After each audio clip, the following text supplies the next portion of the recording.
Hey, what are you guys waiting in line for? Oh, yo, what's up? Wagwan, homeboy. Yo, big ups, check yourself, Wagwan. Oh, are you Jamaican? No, I'm not Jamaican, bumbleclat. Are you black? No, I'm not black, Banta Poodoo. I'm just cool. I'm a cool guy and I talk like this. Yeah, so what is this line for?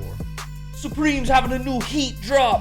Oh, yeah, it's Supreme. It's that... Heat man, merch, clothing. Uh-huh. That irie, that boom boom, that good, that sweet punani. Yeah, don't they just make crap and put a red bar on it and for some reason then people say it's good? We've been waiting in line for hours for that heat drop. Wait, what exactly makes it cool, though? Because... What makes it cool? Well, because they tell us it's cool, and then everybody buy it, and then we all have to tell each other that it is still cool after that. Right, you don't want to look like you're not cool after spending that much time and money on it. Yes, it's a sunk cost fallacy. Yeah, no, I get it. And then you've spent so much money on this that if someone were to tell you it looked stupid, you would have a big hissy fit, melt down online, and scream at people. I am a cool guy. That makes sense. Big ups yourself, Babylon closing in, bless, Ja.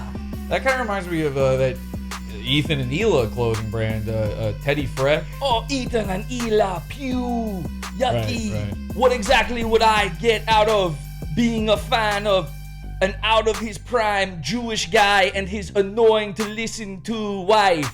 What are you getting, like another one of these hoodies or like a shirt or something? I've been through this line 3 times and I already pick up that heat. This. Really?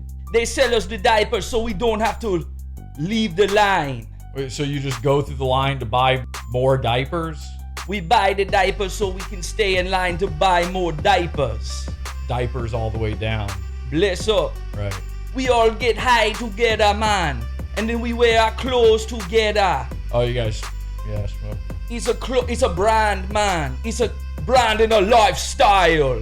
It's for the culture. We're doing it for the culture. What culture is that? And we subscribe to their podcast, man. They have a podcast, too? Yeah, Supreme have a podcast.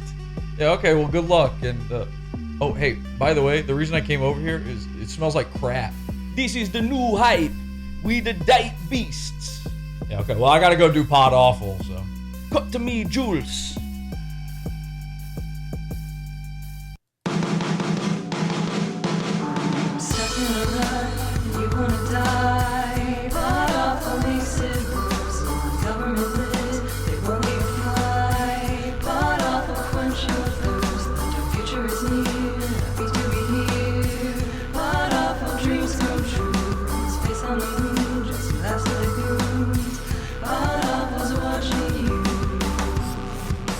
What would you pay Jesse P.S. of Podawful?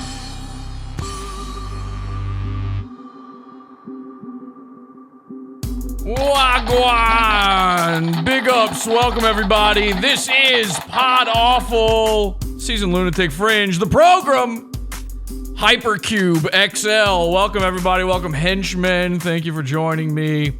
Happy to be here, everybody. Very happy to be here. Redbar counter streaming right now. Scared, very terrified about this episode because Wagwan, of course, because they saw this episode happen. I don't think Redbar's ever done a show at where he's in Arizona, right? So he started his stream at on Sunday at like 5:30. Kind of a random time, you would think. Kind of an odd, strange time, but what a strange world we live in. And Dirk, I'm hearing myself back in your thing, so if you can correct that. Thank you. All right. Anyway, so Redbar. We got to talk about Redbar because if you remember, we had the Comedy Shaman episode recently. Comedy Shaman he was one of these guys who was obsessed with Redbar to the point where he feels the need. A lot of these guys feel the need, and you've seen this firsthand if you're in the Discord, feel the need to go to other people's things and tell them about Redbar, right? Now, I'm not just talking about the stealing Podawfuls watching you thing and saying Red Bar's watching. I mean, they feel the need to like go and pre-defend Red Bar somewhere. It's this really odd behavior. I've never seen it with any other show. I've seen friendship simulator shows, Mersh, Nightwave, the Mersh effect. I've seen all of these things everywhere, and I've never seen quite to the level that I have with Red Bar, and we've been dealing with a new guy. So first we had Comedy Shaman. By the way, Comedy Shaman now friend of the show. Yeah. That's 100% official. We'll talk about that. Then I had this guy show up called Hostbusters, okay? And I know what you're thinking. LOL, what an idiot, stupid name, haha. Now, if you are familiar with Red Bar at all, you know this character, Hostbusters. He is somebody who has been in their universe for a while. I've never had him orbit over here before. One day he showed up in the Discord. We're going to go over that whole thing. But first, I think it's time to check out Red Bar for the first time in a long time. I sat through about 3 hours of Red Bar for the first time in forever. And that 3 hours of Red Bar, by the way, is 1/3 of an episode. This episode, it was so long. I'm trailing off at a certain point, but I feel like you guys need to see a little bit of it. Now, does anybody here, and you can be honest, anybody in here with me, any of the henchmen, listen to Red Bar or watch it ever? Like outside of clips. I know we post clips and stuff, but anybody at all? Be honest. No. Since the last time I watched it was when you streamed it in a Discord when he came back after a year off. Yeah, the more machine than man now episode. Well, speaking of that, by the way, so he comes back and it's immediately apparent that there's a horrific thing going on, right? Number one, there's this eerie, how do I even describe this? Drum set. Actually, should I be playing that after every single thing I say? Jules! Yes. Only if you're covering up your flatulence. So he comes, yeah, that's true. He has been covering up his little poots. Red Bar's doing little poots. He's wearing diapers. And he comes back. We didn't know at the time. Like, I had been circulating a rumor for a year that he had a, what's it called? A Constantinople bag? What's that thing? Istanbul, something. Colostomy, exactly. Yeah, poop. He had a poop bag. He had a sack that he got from a bodega that says, have a nice day, have a nice day, have a nice day. He thought it was hypebeast gear because it just repeated the text over and over again. He attached that to his belly and the poop came out and then Jules would come and change it. Turns out it was even more embarrassing. Actually, which is more embarrassing? To have a fully installed permanent solution to your crap problem or to have your wife change you and powder your bunghole? I'm not exactly sure. Red Bar, if you don't know, by the way, is, how do I describe it? Have you ever seen or heard Opie and Anthony? Have you ever heard Man Cow? Have you ever seen late stage Howard Stern? I feel like we're going to be using that one a lot. By the way, that sound effect was first. So Red Bar is just a show like any of these Opie and Anthony alikes, these copy and Anthony's. But he's had this odd trajectory, just in case you're brand new to all of this. He's from Chicago, so he first copied Man Cow. Then he found out about Opie and Anthony and like all of the shows that we now make fun of on Podawful, Mersh, all of the Mersh effectors out there, everybody that's friends with Royce. Everybody in Tom Gully's The Dabbleverse. I call that Tom Gully's The Dabbleverse because it's the only way I've ever even heard of that thing. All of these people do Opie and Anthony. He started doing Opie and Anthony like 15 years ago. He sort of invented doing Opie and Anthony. And then sometime right before his big hiatus, a.k.a. Abandoning his post, aka abdicating his duties, he decided that he was the new Howard Stern. And I don't mean that he is the like replacement for Howard Stern. I mean that he looked at, nebbish, never leaves his home, like frightening, everyone hates him, Howard Stern. The Howard Stern that rubs shoulders with celebrities and cares about being noticed and all that sort of stuff. The one that thinks he's constantly sick. He has a hypochondriac syndrome going on. Yeah, he looked at that and said, why not me? Now, there's a fascinating thing going on. He has done that fully, by the way. Jules, he put Jules in the Robin dunk tank. Jules is his wife, right? And he used to copy an Opie and Anthony, so he didn't have a wife on because Opie and Anthony said that that's a hole. But then he started copying Howard Stern. He even got Howard's microphone, same microphone Howard uses. Howie, his fellow guy, his friend Howard. And first name basis. And he was copying. He thought, oh, listen, we're going to copy the Howard in LA set. We're going to get the fake plants. We're going to have the city skyline in the background, which makes no sense. They live in the desert. This is Chicago behind him or something. What city is this? It can't be Tucson. There's no way there's that many buildings there. So city skyline behind him because Howard had it in his LA. Look up Howard Stern's LA studio. Okay. This is just a dark version of that. This is an inverse version. He bought all of these real man. He's playing Radio Man. He's doing a fake Radio Man LARP here where he bought all this equipment. None of it is plugged in. It's just to light up. None of this is in his signal chain. I think maybe this thing is right here, but nothing else back. He's never used any of this equipment. He put a drum set in the studio. He put guitars in the studio. It's never been touched. Okay? It's gathering dust. We will be on drum set watch. From now on. From now on, we will be doing a permanent look-see over at Red just to see if he's ever even touched that drum set. What's going on? Why did he put a drum set there? I'll tell you. The Howard Stern Hollywood studio, the first time they were there, they had Green Day in the studio. Mike David used to be in a Green Day cover band or something. He's like gay for Green Day or something. And so he watched that. This is where he got the idea. He saw Green Day there. They had the drums set up. They had the guitar set up. He said, I'm going to just do that.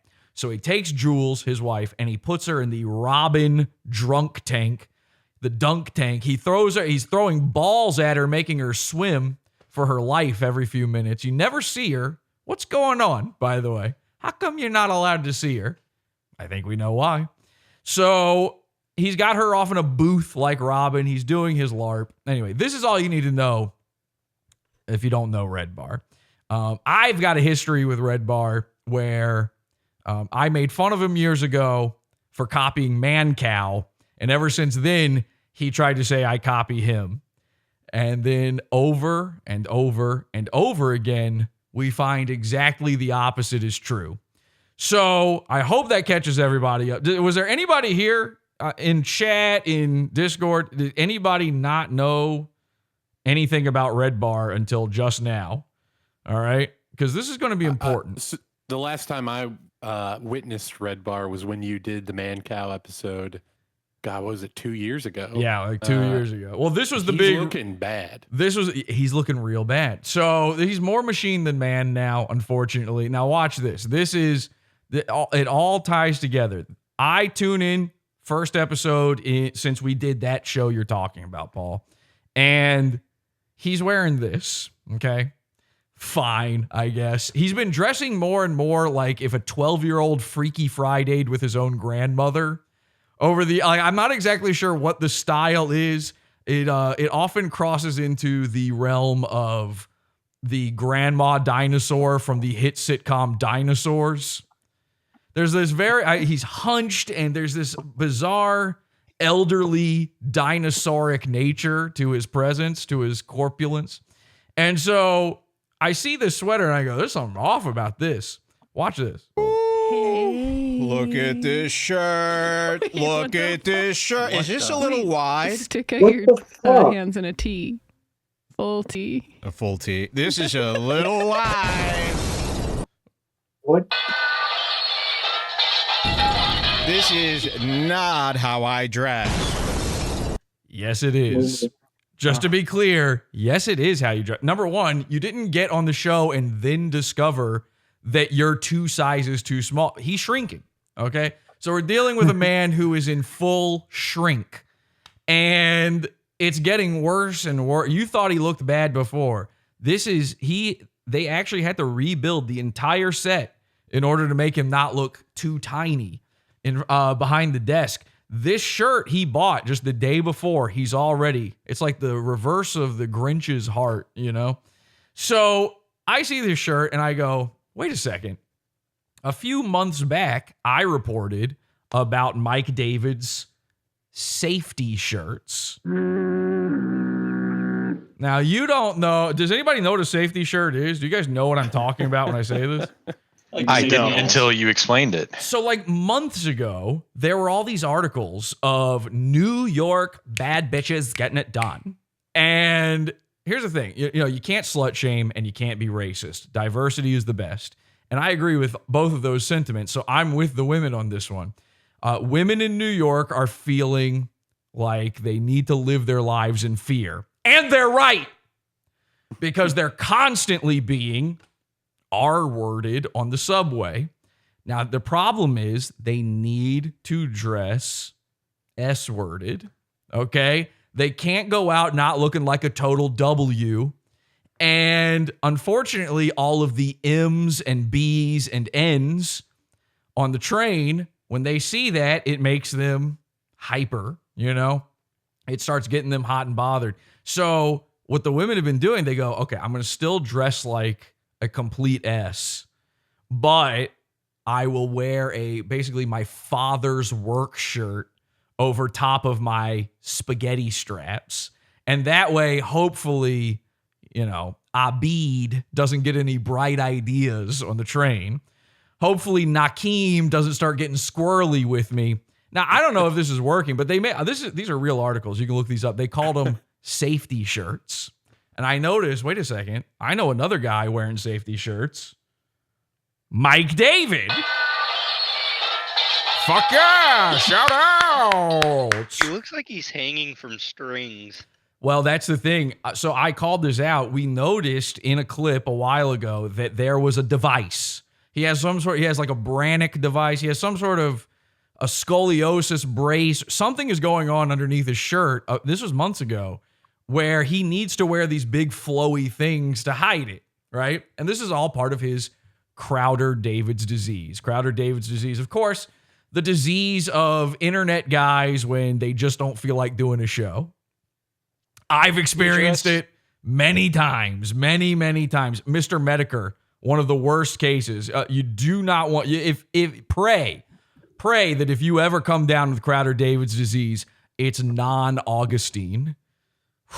So I was going to say he Go dresses ahead. like when celebrities don't want to be spotted by paparazzi. Well, that's he's the doing thing. on his own show. And the sunglasses, the hats and stuff. You're right. That is very astute of you. There is an element of that. You know, when he and Jules were moving, they thought they were moving. This is not a joke. They thought they were moving to Los Angeles.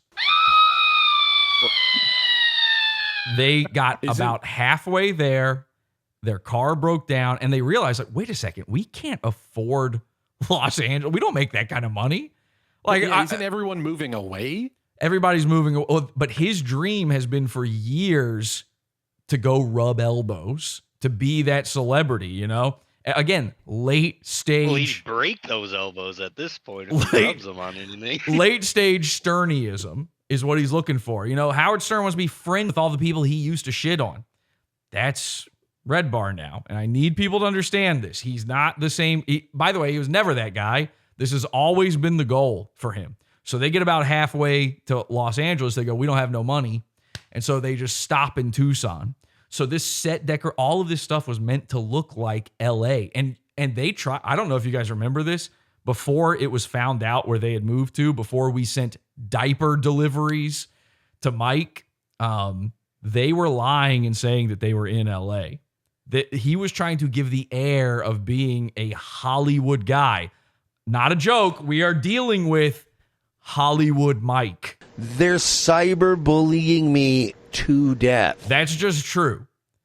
So when it comes to the big safety shirts, I called out he's wearing safety shirts to hide his devices. People are saying this in chat before the show. They said he's using an elaborate system of pulleys to keep himself upright. There was a rumor spread that he was in a wheelchair before he even came back, and that might even actually we haven't seen proof yet that he's not bewheeled. And I believe he uses I believe there's a brace involved. I believe there's an elaborate system of bladders that sort of inflate and move his arms and charge his claws. There's a lot of claw action. Again, he's becoming more and more similar to Mersh by the day. It's very strange. If so only that studio was mic'd so that we could hear all of the servos and. Well, we've been hearing little poots because of his diaper each disease. individual limb is counterbalanced to an individual drum on the drum set. There That's what are magnets, counterweights going on. There's a lot of It's basically mousetrap underneath these sweaters. So a while ago, I made fun of him for the cardigans, right? And we've been calling out the cardigans. And I said on the last show that we talked about this, that he ripped off Daniel Tosh when it comes to the cardigan thing. You can look this up. Daniel Tosh, that was a whole season of Daniel Tosh was like, look at the cardigan I'm wearing. That was season 2 of Tosh.0. Season. You might notice, by the way, there's some similarities between Tosh and this style of show. So it's not unlike, by the way, I don't know if anybody's seen Tosh Point, the new Tosh show, the new podcast from Tosh. Pretty good. Pretty good. I'm not a Daniel Tosh fan. As a matter of fact, he's stolen goons from me. But he's funny. He's funny. I watched the show thinking, well, maybe this is something we can cover. It's actually too good. It's way better than Redbar, I'll tell you that much. It's funny. It's snappy. It's quick. It's over in 45 minutes. You got Is it based? Yeah, it's red pilled. I'll tell you that much. You've got 8.5 hours to go on this episode. We've gotten 1 minute in. You got 8.5 hours to go. We're not watching this whole thing, by the way. That's not what this episode's about. Thank God. Thank God. I mean, we couldn't. It would take years. Give it a year to go over this one episode. So it's crazy that the clip channels, the clips are an hour and a half long. Yeah, of course. Yeah. Well, that's the good stuff. So, by the way, Tosh.0, my only criticism of Tosh.0, actually, I'll save that. Remind me to bring that up again in a little bit here. When I'm going over some things on Twitter, remind me to bring up the Tosh.0 thing again, okay? So I don't want to lose this, though. We bullied him out of wearing the cardigans. We called him out for trying to become a Kurt Cobain guy. We called him out for his safety shirts. Now he's gone to this. So he has resorted to becoming a Talking Heads sweater guy. I'm not sure. Now, if you don't know, this is hypebeast wear. Okay? This is what streetwear guys are into. Hypebeast stuff. And it's the things that Kanye West tells a white guy to wear. That's it. So isn't there like an age limit on it though? Well, there certainly should be. You're seeing why there certainly should be. Yeah, he looks right like a walking grandfather paradox. Yeah. So this is and by the way, he's now the bigger the sweater, the more the devices hiding underneath. So we can officially report that he is now fully aware that people are noticing and keeping tabs on how many devices he's hiding underneath his shirt. The shirts are going to only increase in size from here. Wait for it. It will happen. If we go, let's go a little further in this episode. And I got to show you guys this because this took me aback. Again, I could only power through but so much of this show. But watch this. Seen Nadiv around. Tom Segura, producer Nadiv, has a comedy channel now. Let me show you what it's like. This ain't good. So he's going Joke World. A lot of people saw the success with Joke World and they want to join in. This is that Nadiv guy. He is what's called one of the world's Denny's. Whoa. Yeah. The world's Denny's. So there's a lot of Denny's. Is that like one of the Earth's Denny's? Yeah, it's one of the Earth's Denny's, one of the world's Denny's, one of the internet's. Many, many, many Denny's. They seem to also all have red hair, be fat, and have these glasses. They really do. Bang, because another sentence happened, so Car bang. crash. Car crash. That's off the same disc as the car crash from Opie and Anthony, by the way. Same sound effects pack from 96. Okay, so if you don't, last week? Last week we had 2 weeks ago. 2 weeks ago we had Clown Syndrome 3, an episode about the Santa Cruz Joker, and the entire conceit of the episode was that it's about the Earth's Jokers. This is a phenomenon we've been cataloging now for years. Something we've been going over for years, the Earth's Jokers. There's all these guys that pretend to be the Joker. Okay, fine. To us, that sounds weird. To a Podawful person, hearing that, you heard everybody react. Instantly, something's up, right? Now, I know you guys in chat here with me, you're going to agree with that. I don't have to check in with you. The people, the average Joe watching, they're going to say it can't be that serious. This episode, this is the most recent episode, other than I guess he's live right now. This is a random episode. I just tuned into this one randomly for this. This episode came out days after our Clown Syndrome episode. And people who know Podawful will know that Mike has, on the record, stated that he and Jules watch Podawful and that Jules' favorite goon is the Santa Cruz Joker.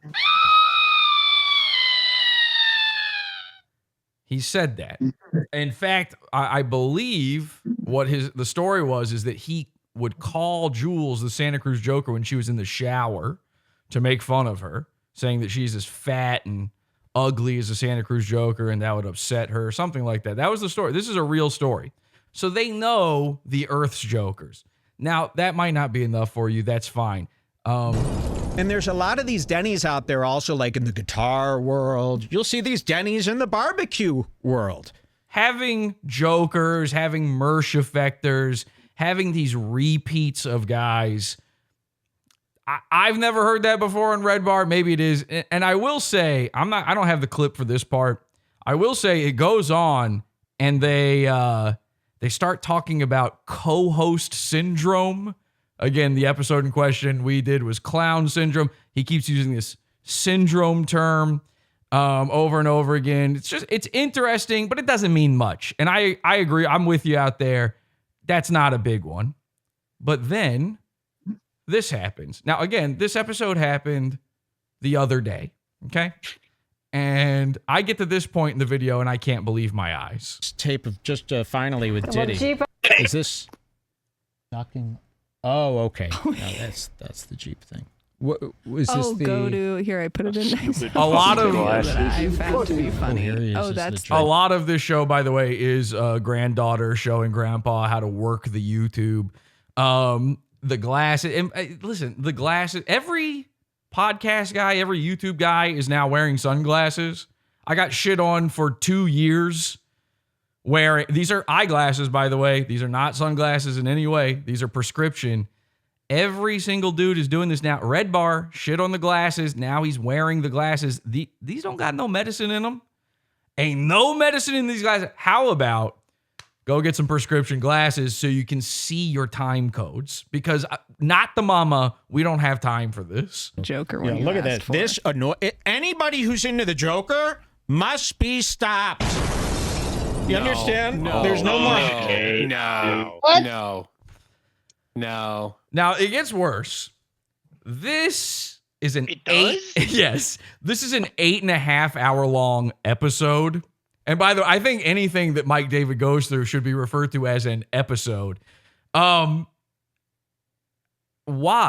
in the middle in 2023? Why in the middle of it 8 hours of non-tent, of nothing, of trending topics, chasing the new comedian trends? Why in the middle of that would you suddenly need to talk about, I'm not kidding, a 2-year-old P. Diddy video?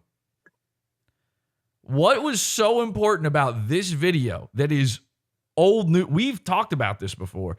Old news. You need to see a Joker Man video. Same episode. High-fiving somebody about the Joker. Think about what you've become. I don't want to even have to explain that to somebody. The Joker must stop. I've been yelling this for 10 years about the Joker. Oh, you have? Liar. Oh, really, dude? Oh, yeah. Okay. I got excited, very excited to see all of this. So this blew my mind, obviously. I mean, I don't know. Maybe I'm wrong. Maybe I'm crazy. There will never be a time where it's okay to like the Joker anymore. It's over. Here's P. Diddy as the Joker from last Halloween. What? Okay. So from last Halloween. By the way, not when he says last, not this Halloween. Like a Halloween just passed. Last Halloween. This is old news. He had Joker stuff in him for some reason. We've done 2 Clown Syndrome episodes recently. Mike's now thinking about the Joker. I don't know. It feels strange to me, but this is a guy who, you know, he only does shows like once a month. So he's got plenty of time to be sitting around watching everybody else's stuff. I mean, hey, am I right? REDBAR'S watching. You know what I mean? Yeah, they're watching. They're watching Podawful. Okay. And by the way, just to be clear, he has never, ever once talked about the Joker. Like this, it just has not happened. Find me an episode from 10 years ago where he's talking about how the Joker is bad. You can't do it. Joker guy. We did Joker guys before the Santa Cruz Joker, by the way. The Batman shooting. The Batman. Well, there's the Bat. Well, okay, hang on. Now that doesn't count. And that he was not even a Joker. That was all bullshit about James Holmes being a Joker. But we had a funky hair. We had the Batman fan film. Well, actually, that one didn't have the Joker in it. But we did have the cosplay cringe versus cringe with the Joker. Deadpool's versus Joker. Like, this has been a running theme in Podawful, and it makes sense for Podawful. It doesn't make sense for REDBAR. REDBAR is a show that talks about Joe Rogan. So I don't know where this is coming from, but it is very upsetting, very disturbing. And again, we will be watching his drum set. Just something we're going to have to be keeping an eye on. Has it been played? Can anyone confirm for me in chat if if the drum set has ever been if he's even gotten, I would give him this. If he got up on camera, walked over to the drum set, sat down behind it, and maybe even gave it a little, like, he just touched it a little bit, you know, one little finger around a rim or something. I would be willing to listen to that. I'd be willing to hear that one. Now, speaking of music and REDBAR, I was watching our new friend, the Comedy Shaman, and he was talking about the band Fish. And I had an epiphany, okay? He's talking about, you know, everybody knows Fish, right? Phish. Is it the Grateful Dead? It is the Grateful Dead. Yeah, great point, Paul. Yeah. Yes, actually, it is all right, if you don't know about Fish, there's 3 things about Fish. All they do is for hours sit around and noodle, right? It's just unlistenable noodling for hours and hours and hours.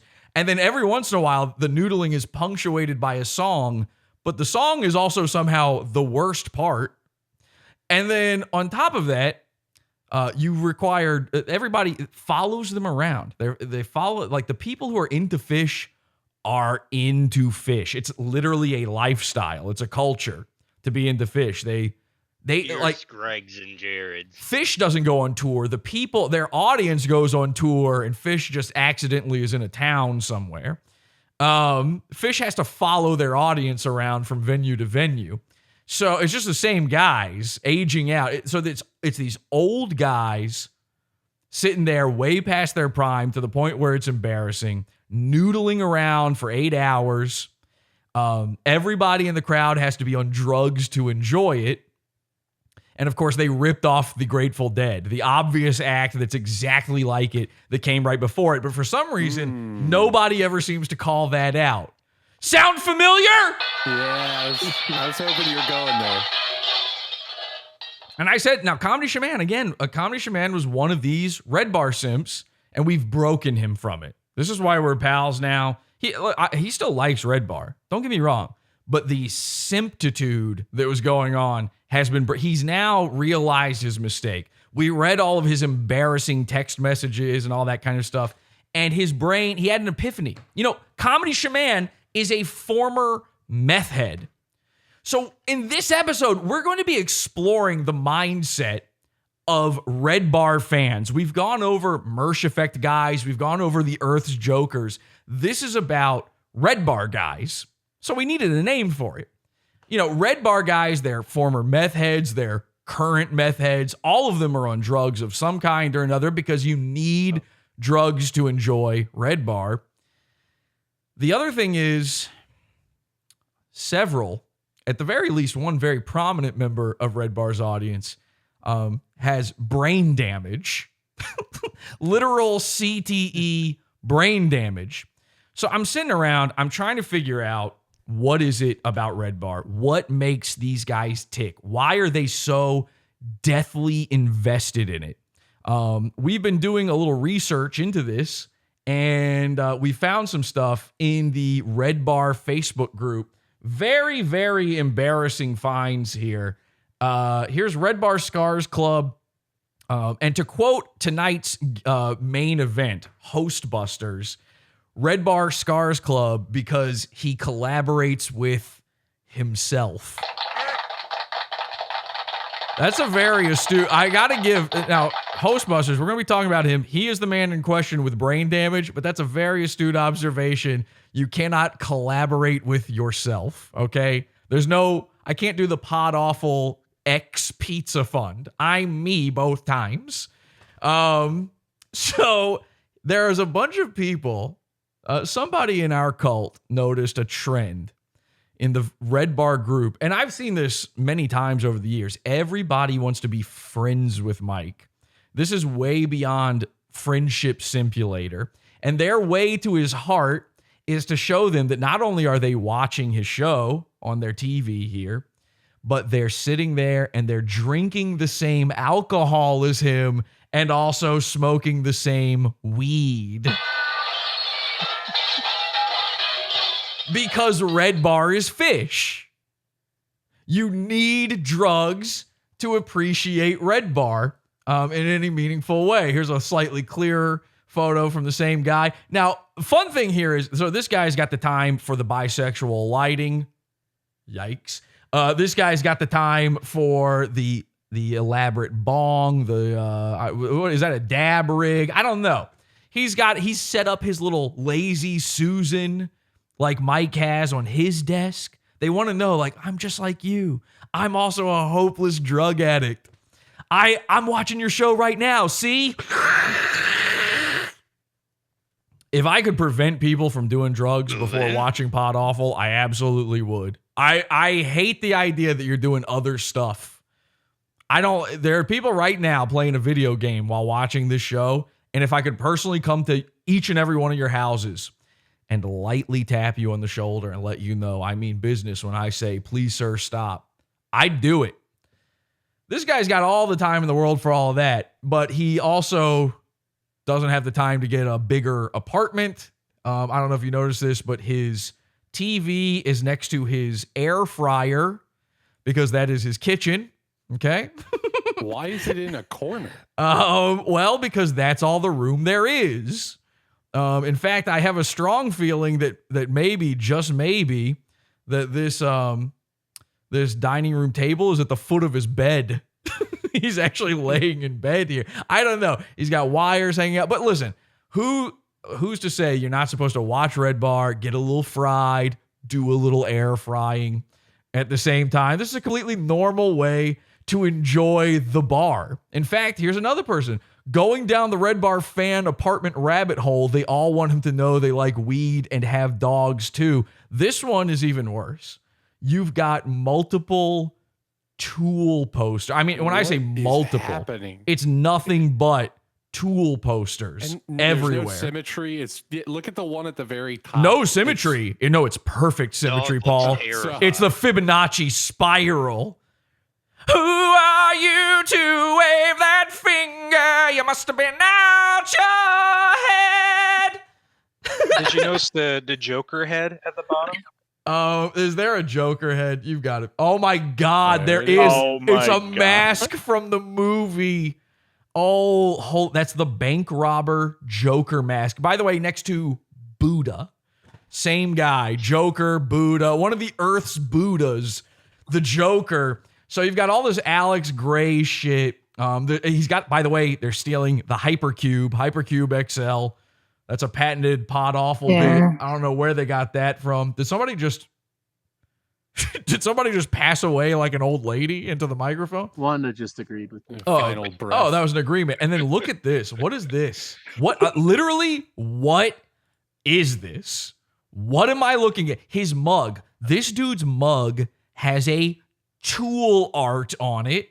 He's got coffee in it. And then next to that is what can only be described as a Ghostbuster bong. I don't know what it's like a Mad Balls if they made head shop shit. There's a beaker. Lego man. There's a fucking beaker. Just to be clear, this man's doing scientific experiments while watching Red Bar, and that might be what it takes. But I'll tell you what I find the most offensive in this image of all. The dogs, okay? It's the dogs. Because these dogs were forced to sit here for this photo. Why? Because Mike owns dogs. So these guys don't want him to just know that they're weed guys like him. They want him to know that they're dog guys like him. We're the same, Mike, you and me. We should basically be friends. And if you don't believe me, here's another one. Everyone is very impressed that this guy figured out how drywall works. And look at this. He posts no wires. He's showing off that there's no wires underneath his TV. And by the way, no air fryer. Congratulations, Nate Murphy. He went to Home Depot and spent $8? Yeah, he figured it out. And by the way, who do you see right here? Oh, his doggy. This is a dog post. We're dog posting. Now this one's crazy. LOL, I wrote, LOL, fuck. You think these guys like weed? Hey, just getting high so I can enjoy your show.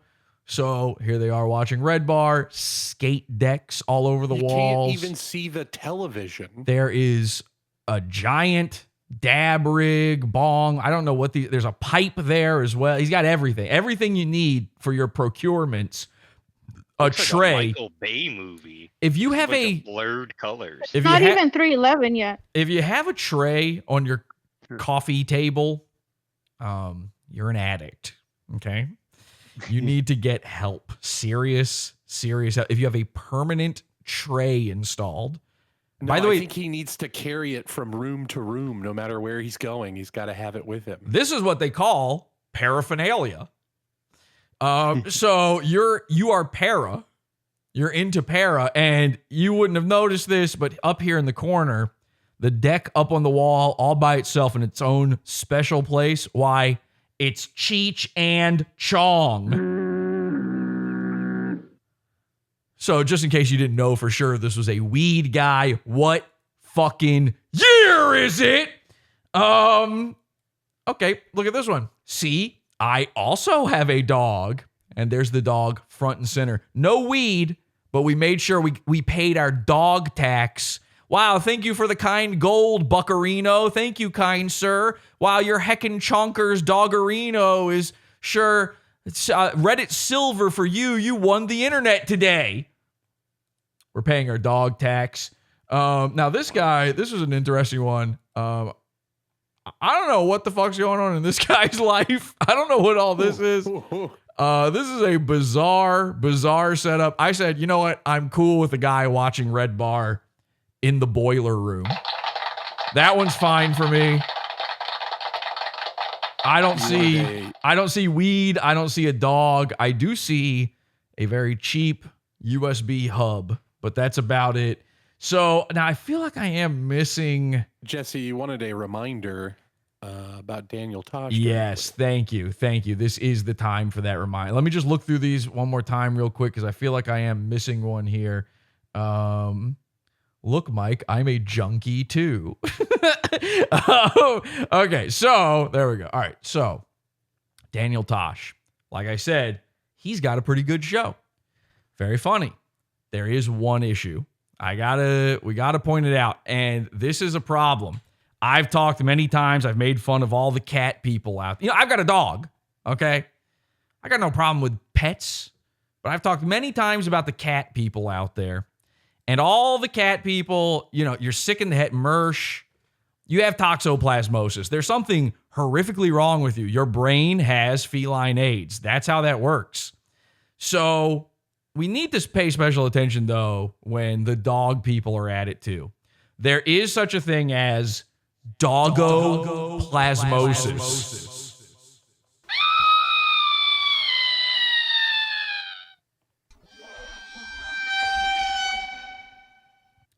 Doggoplasmosis, you need to be aware of this. Start noticing this trend.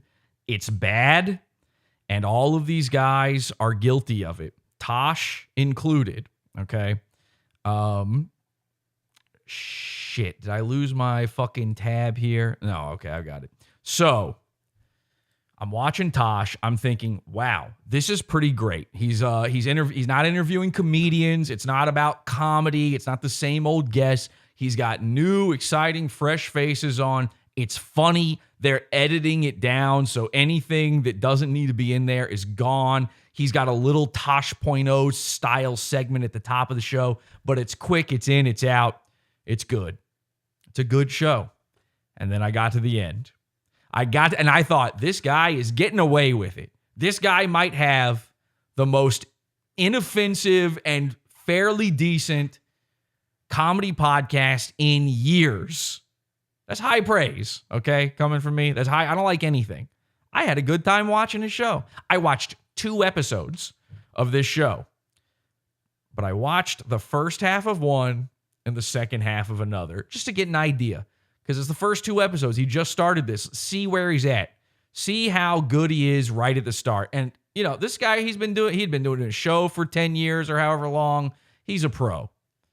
But then you get to the end of the episode, and out of nowhere, the guest is now gone from the guest chair, and a big, shaggy dog is there. You might not see a problem with this.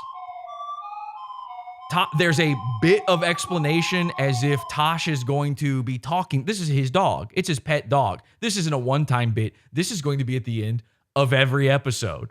He's paying the dog tax. This is literally a cheat code, and it's disgusting.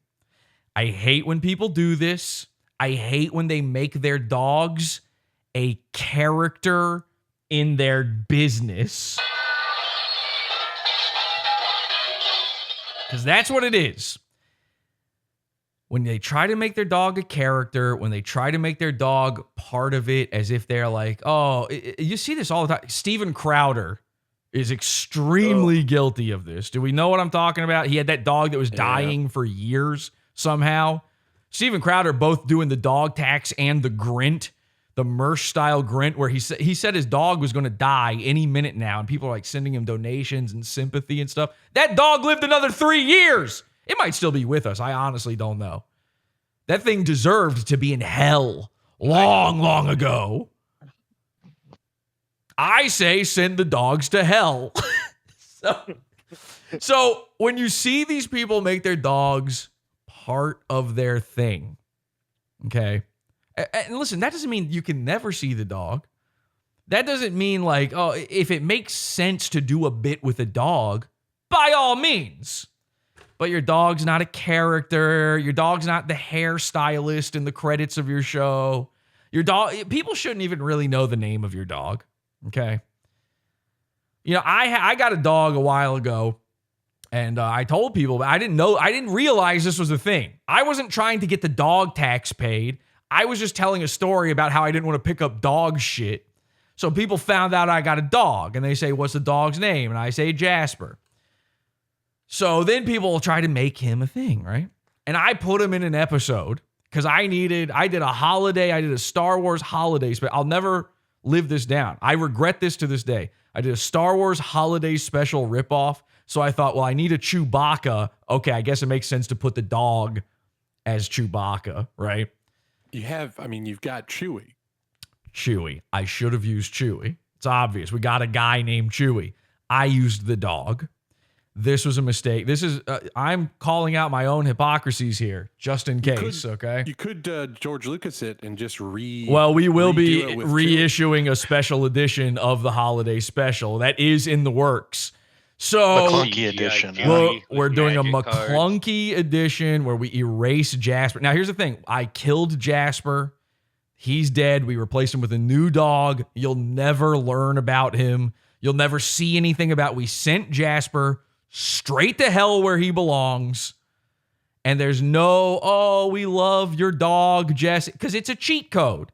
It's a disgusting, tugging at your heartstrings, cheating way of trying to get people to enjoy your show, trying to get people to endear themselves to you. And this I can't wait for the dog segment. This all goes toward what we're talking about here. Again, we're exploring. We're trying to figure out what makes a red bar simp a red bar simp. They're unlike any other. I was disgusted when I saw this. Thank you to the stranger who posted this in our cult on Discord. I tweeted this out. I said, Red Bar's dog had a single pixel show up on camera, and the IDF, Israeli Diaper Force, is now fully Reddit posting about how cute the heckin' Chonkarino is. This is the Bad Luck Boys level of doggoplasmosis. And that's true. Now look at this, okay? We're going to play a game. Everybody play along at home. This person says, Guillermo, who should be ridiculed. That's his name. That's his human name on Facebook. Guillermo Gutierrez. I could never tell you to go do something to this guy, and I wouldn't. That's it. But anyway, he says, rare Chula appearance. Chula's the name of which I'd think that this is fake. This dog should be dead by now. He used to keep this dog locked up in a bathroom, shitting all over itself. I think the dog was replaced at some point, and he's keeping the lie going. This is a weekend at Chula's style thing happening here. And you'll believe me in a second, because rare Chula appearance on the latest episode. Now look at this. This is a thing I do now, by the way. Look at this. All right. I want you to stare hard at this picture. The guy zoomed in and screenshotted the episode. I want you to stare at this. Now, this is not an AI trick. This isn't some sort of gotcha kind of thing. Find me the dog in this picture. I dare you. I'll bite first. Is it to the right of the box on the Lazy Susan underneath the lamp? Any other guesses? I don't know. I can't see it. Touch the screen and it'll light up. Okay. Wait. Is it to the right of Mike's safety shirt on the left side there? Is that little bit of him poking up? I don't know. Is it? I don't know. I tell you what, while everybody tries to figure this out in chat, we did get a few super chats here, so I'll just go ahead and read them. Podawful's watching you from Mike and Jules in chat. Happy to be here from I Am Magnus. Thank you. Peter Sky Parker says, free chat, don't read. Sorry for the distraction. I needed the distraction. Only Following Men says, Jesse, you must make him pay. You must goo on Jules. And then he goes on to say, please have $5 for Israeli Diaper Force. Okay, let's see what the chat room says about this. They say, I don't see shit. There ain't no fucking dog. He is Jewish. Where the fuck is the dog? No, he's not. LMAO. Is it in the window of that skyscraper? It might as well be. Okay. Do you have your telestrator prepared, Jesse? So again, don't they say that dogs emulate the owners? So this dog shits on itself. It's stuck in the bathroom and barely shows up for a show.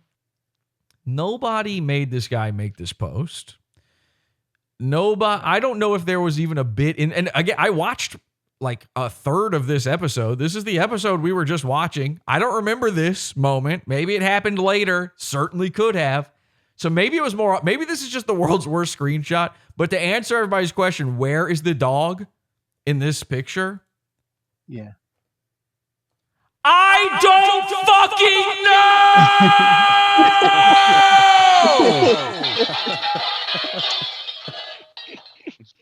know! How could you? It ain't there. There's no dog. I swear to God. I mean, find me I will give $1 million if you can prove that a dog. Now, listen, if you accidentally get the right pixel, so be it. But that's not proof. I can't believe that. There's no possible way. You could use photo forensics and never, ever, ever, ever, ever, ever find this fucking dog. Watch this. Tell me you see a dog here. Maybe you're supposed to cross your eyes. Oh, you think this might be a magic eye situation? Here's what I'll do. Maybe this will help. A merged eye situation.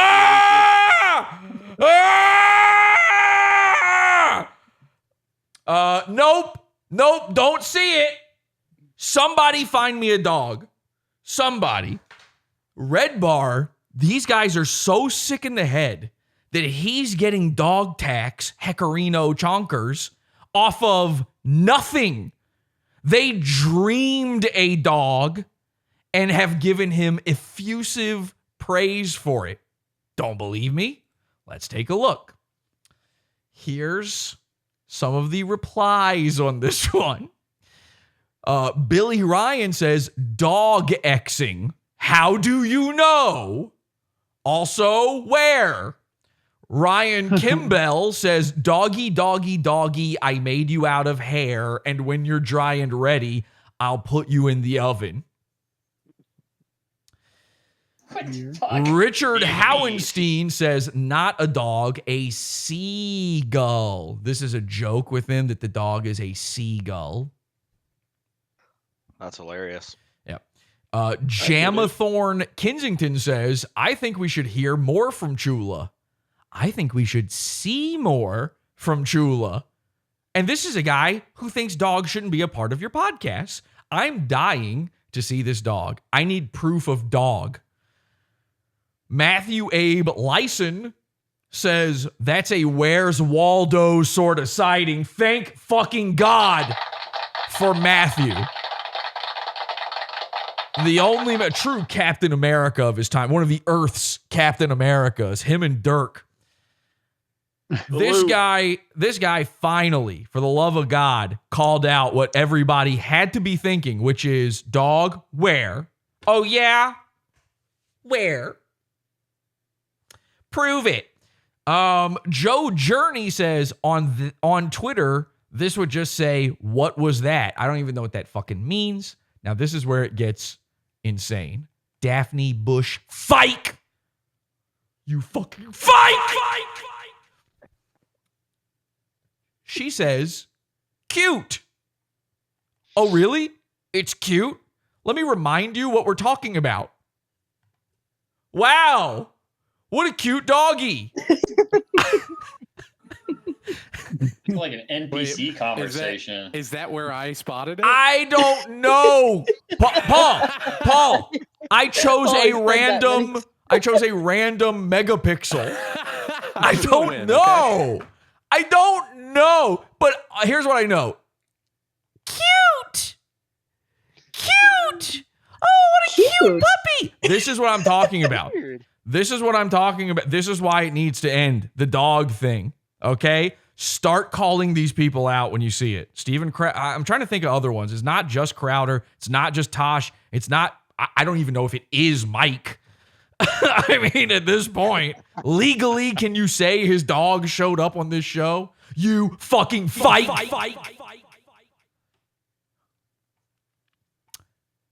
Anybody else? Anybody know any other dog guys like that? Ethan Klein used to, but his dog died, so now he does it with his kids. So he used to have the dog? Yeah. I'm glad you bring up Ethan Klein, actually, because, and this is what I was alluding to earlier. So he was Man Cow, then he was O&A, then he's Stern, now he's Stern. Now he's shooting for, and this is not a joke, Ethan and Hila. Now, we made fun of H3H3 before just about anybody years and years ago. A year later, give it a year, Redbar made fun of them. Redbar's we don't care that much about Ethan and Hila. He's made a whole meal ticket out of it because it gets clicks, right? He's been making fun of Ethan and Hila. and their Teddy Fresh line, their clothing line. They're successful, by the way. They're very successful clothing line. He's gunning to become the next Ethan. Jules has already been working on being Hila for years now. She's unlistenable. Here's the difference between Jules and Hila, okay? See if you can pick which one's which. I would love to be in a room and just have, oh my God, imagine the conversations they would have. If the Hila and Jules podcast, the HJ podcast, it's like Bobcat Goldthwait talking to himself. So he's gunning to, I'm not kidding. He's like, I don't know how to put this. He's trying to become that. He needs to be, and not like content wise, but he needs it to be no work the way H3 podcast is no work. It's nothing. And he needs to be a millionaire and have a mansion in LA, specifically in LA. H3 ain't moving out of LA. Everybody, you guys said people are leaving LA. H3's not leaving LA, and Redbar wants to be there. He's dying to be there. And how do I know this? Because he tried to make his own Teddy Fresh. Okay? Now, this is where it all comes together. Teddy Fresh. We've made fun of Teddy Fresh many times in the past. We said that Teddy Fresh was the uniform of the Proud Boys. We had a whole thing called Teddy Fash. We were the first to do that one. Sven Stuffles very nearly tried to copy that, but I have forgiven him for it. He didn't know. Listen, there's been a lot of these jokes about Teddy Fresh, and certainly nobody's done more than Redbar about it. But does anybody remember that Redbar thought that he was going to be a clothing designer? Fashionista. Redbar years ago now, this was like 2016, I think, he announced on it. I mean, this was big. Oh, the announcement. It's one of those things where you announce announcements for it. This is, and it's also one of those things where like the guy announcing it is so excited about a thing, and then everyone else is like, okay, I guess. He was going to start his own fashion line. Now, I don't remember if Teddy Fresh or the Scars Club fashion line was first. I have a feeling it might have been inspired. And it's interesting that it would be inspired by Teddy Fresh because Teddy Fresh has been called out for copying designs. They plagiarize their designs all the time. But despite the fact that they've been proven time and time again to be plagiarists, they are extremely successful. 2016, Redbar announces that they're putting out, and I'm not kidding, and I can't believe I'm saying this, a lookbook. I have autism. I can't help it. Now, did somebody say, what is that? Yeah. Yeah. Okay. What is that? Yeah. Myself. Yes. Okay. So, I'm so glad you guys said that. This is so nice. Aren't we having a good time, Jules? Wow, what a great show. You know it's episode ever. You know it's a good one, because I'm telling you it is. It's a joke because I'm doing this. Another hit dump, Jules. Okay, so I had never heard that term either. I remember this happening because it's when I learned the term lookbook. Now, for the rest of us grandmas and grandpas out there, we call this thing a catalog. Okay.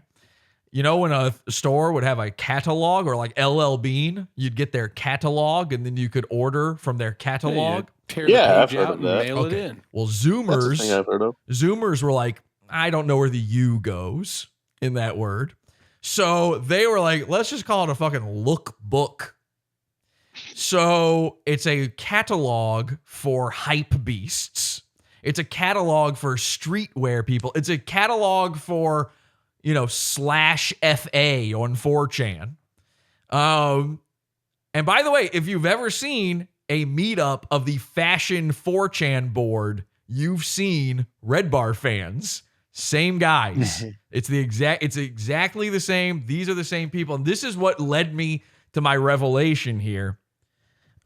I'm thinking about what makes a Red Bar fan a Red Bar fan. What is it? I remember that lookbook, and I realized ever since the lookbook, which by the way never happened, it failed, failure at launch. He was going to make a scarf. Okay, a scarf. Imagine buying a scarf from your podcast man. Don't believe me? Just watch. Or should I say, do you see what I see? A classic Red Bar bit. Here's the Red Bar Radio original Scarfs Club scarf. This is real. This is not a mock-up. This is nothing. All right. And a guy named Greg C. posted this to Twitter. So a shout out to Greg C. for all the stuff you're about to see here, because all this, there was even more than what he's got, and it's been lost to time other than his tweets, unfortunately. I can't catalog these things, but he's done the job, so you don't have to. So this was the big announcement. Like, when this scarf came out, this was part of the lookbook. He had Jules model the scarf. You know, he made her like go out into Chicago wearing the scarf. It was summer, by the way. She's wearing the scarf. Now, where did he get the idea for this? Well, where do hypebeasts get all of their ideas? Kanye West. Ladies and gentlemen, he ripped off the design. Here's the quote-unquote scarf. And that's from the Off-White label. Excuse me, Off-White label, which there's another similar scarf there. So all of this was just a ripoff of Kanye West. And by the way, most of his merch, even to this day, is just a ripoff of Yeezy shit. All that same kind of thing. Let me go find some more of his designs here just to show you. So he's putting out this lookbook, and oh, here's a good one. Check this out. So this is a pretty cool shirt. I'd wear this. Psychic readings, text the word scam. So it's just one of these, fucking, I don't know if this is really hype beast exact, but it's in that genre. It's on the edge of being like one of those ironic t-shirts from 15 years ago. It's a little bit like that that one that Mersh had on the hoodie where it's like the dog and the cat holding hands, like 10,000 must die. The weird like pairing an image with text that doesn't make sense. It's kind of like halfway corporate. Almost looks like it's stolen text. Well, speaking of stolen, this is from Zoomies, by the way. Well, I guess Red Bar saw it because that's just a lady modeling that shirt. I guess Red Bar saw it because, here's his version. This is a big shirt. He sold a lot of these. And by the way, that's his dog. Dog tax. The Bring Back group, the Red Bar group, there's an actual company called the Red Bar group that is not Red Bar related. It's just all tying in. It's the same image. It's the same design. Bring back Bad Luck Boys. The Bring Bad Luck Boys back to the Bring Back Red Bar group. All of these are things. Okay. Now, again, this is not super important by any means. Who cares? You're not buying this stupid shit, right? The reason this kind of matters to me a little bit, though, is we had a shirt a while ago that was kind of in the vein of that ironic design you were just talking about, Paul, where, again, it's got this corporate look. I had this shirt. It was called the Pizza Lawyer shirt. It was based on a character from the show called Pepperoni S. Parmigiano, attorney at ZA. And it was a parody. I don't know if people know this. It was a parody shirt, not a ripoff, a direct parody of a Better Call Saul official merch t-shirt. Okay? So it's a lawyer character. The interpretation is meant to be seen in it. And years later, way after the fact, I got accused of ripping off that design from Red Bar. Again, I have a thing called the Pizza Fund. We had this character called the Pizza Lawyer. After the fact, Red Bar made this shirt. It says Scars Pizza. And for some reason, I don't understand this, he thought for a while that Freddy Krueger was a character of his. And it's also somehow Anthony Cumia at the same time. Scars Pizza. So it's a pizza chain shirt. By the way, not what the idea of my shirt was. It's a lawyer shirt. But Yeah, this and is a direct reference to the show. a direct reference. This is just nonsense. This is another one of those ironic nonsense shirts, right? Well, here's the problem. This shirt is directly ripped off from an actual pizza place that also is a hypebeast store. I know that doesn't make sense. What? I know that sentence is What? bizarre, but check it out. Scars Pizza is it's a real place, and they sold these shirts, and this was people were lined up down the block like it was Supreme, ready for this shirt. Okay, I know that's a bizarre thing, but it's true. Very interesting thing, by the way. This pizza place I had years and years and years ago. Completely, this is just a random chance thing. A friend of mine made a comedy video, and it was called "Fuck Your Mother Pizza" or something. And I don't even remember what the bit was, but he needed me to edit the footage so that the sign said "Fuck Your Mother Pizza." It was this place. That was the place that I edited. So I had to get rid of the scar or whatever it said on the sign. And I remember that pizza. I remember that font. It was exactly the same one. So he directly ripped this off. I mean, the line art and everything is just completely the same, other than the Freddy Krueger face. This is not he didn't even change the font. Well, it's the exact same font. Here's the crazy. The font is no big. Listen, you could be doing a parody. You could be. This is too niche to be a parody. Like Better Call Saul ain't niche. You know what I mean? This is pretty niche. The fact that I just described to you, your first time in your life you've heard the phrase "a hypebeast pizza store," tells you everything you need to know, right? Here's the problem. Okay, you have the Scars Club. Are there 2 R's in your scars? Oh. Did you forget? Did you just forget to remove it? Because I think they just forgot. I think here's what they probably did. They probably took the original, laid it out, and started changing the details. And then they just forgot. They just Jules just plumb forgot, because when you're ordering Mike David's Heat, he calls it Heat. He doesn't call it merch. He calls it Heat. When you're ordering that, he ain't even the one designing it anymore. He's making his infant wife do it. His kid, sister, wife. Alex Stein, kid sister.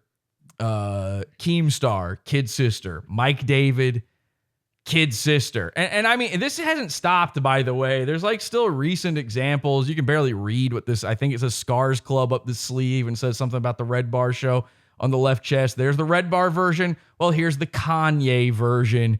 Kids See Ghosts. That was a whole tour. I mean, he could make the claim that this is a parody, but he doesn't do parody shirts. He doesn't do comedy shirts because he wants you to take him seriously as a merchant man, which is a little odd considering some facts about him.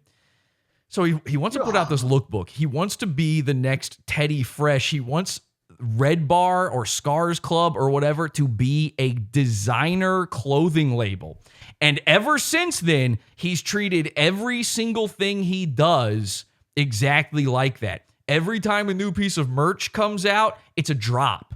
It's not merch, it's heat. You've got to get it because it's premium. How do you know it's premium? It says so in the title. It's a premium Red Bar t-shirt. Wow, get the premium Red Bar Hotel t-shirt. You know it must be good. It's printed on the same blanks that are available to anyone else. He's not hand weaving them. Do you think he has access to a loom? You just got loomered. No, he's paying extra to remove the tags on blanks and telling you that they're better. And now he's a designer clothing brand. This, of course, failed spectacularly, but the Red Bar simps ate it up. So I realized everything Red Bar related, the way his show works, the fact that he made people wait for a year for his show, the fact that there are very few shows in a month, all of this stuff can be traced back to him as a grandpa, by the way, as a withering skeleton chattering in the wind, as a propelled by bladders safety shirt grandma. Everything he does is based on hypebeasts. Redbar fans are not fans, they're hypebeasts. And hype is the only currency they have. And the second the hype dies down, their product is worthless. There's nothing there. It's 8 hours of waiting. You wait for the show to come back after a year. You wait for the show to come back after a month. You wait around for him to get to content while he's sitting there falling asleep while singing Kanye songs for the 50th time in a row. This is all hype. There's nothing else going on. There's no substance to Redbar because it's all hype. Now, I need you to understand something. Mike David is not the host of Redbar Radio. Jules is. And Jules has been the host ever since he started getting mysterious. And by mysterious, I mean ill. Jules has been the host for a long time. Mike David is the third mic of his own show. Jules prepares all the content. She prepares all the timestamps. She's not just the producer, though. It would be easy to call her the producer. It's Jules's job to keep the show on track. It's Jules's job to figure out what the style and topics of the show are. That's the host. Jules is Opie. Now, I know I said she was Robin before. That's aesthetics.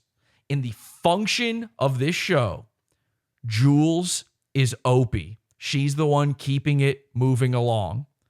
Where's Anthony? There ain't one. Mike is Jim Norton. Okay? He's the color commentary guy. He's just there to throw in one funny line every 40 minutes. Which doesn't sound like a lot, but again, in 8 hours, I mean, that's pretty good, I guess. When you're the third mic of your own show, it's pretty crazy. How did it happen? Mike needs to become Ethan and Hila. And in order to do that, they need to chase YouTube trends. Hypebeastery is from 2016. It doesn't exist anymore. This isn't even a mindset that people have anymore. This is a Zoomer mentality that even Zoomers aren't into anymore. So Mike turned to his Zoomer wife, his kid sister wife, and said, "What do we do?" And she said, "I have an idea. Logan Paul and Taylor Swift."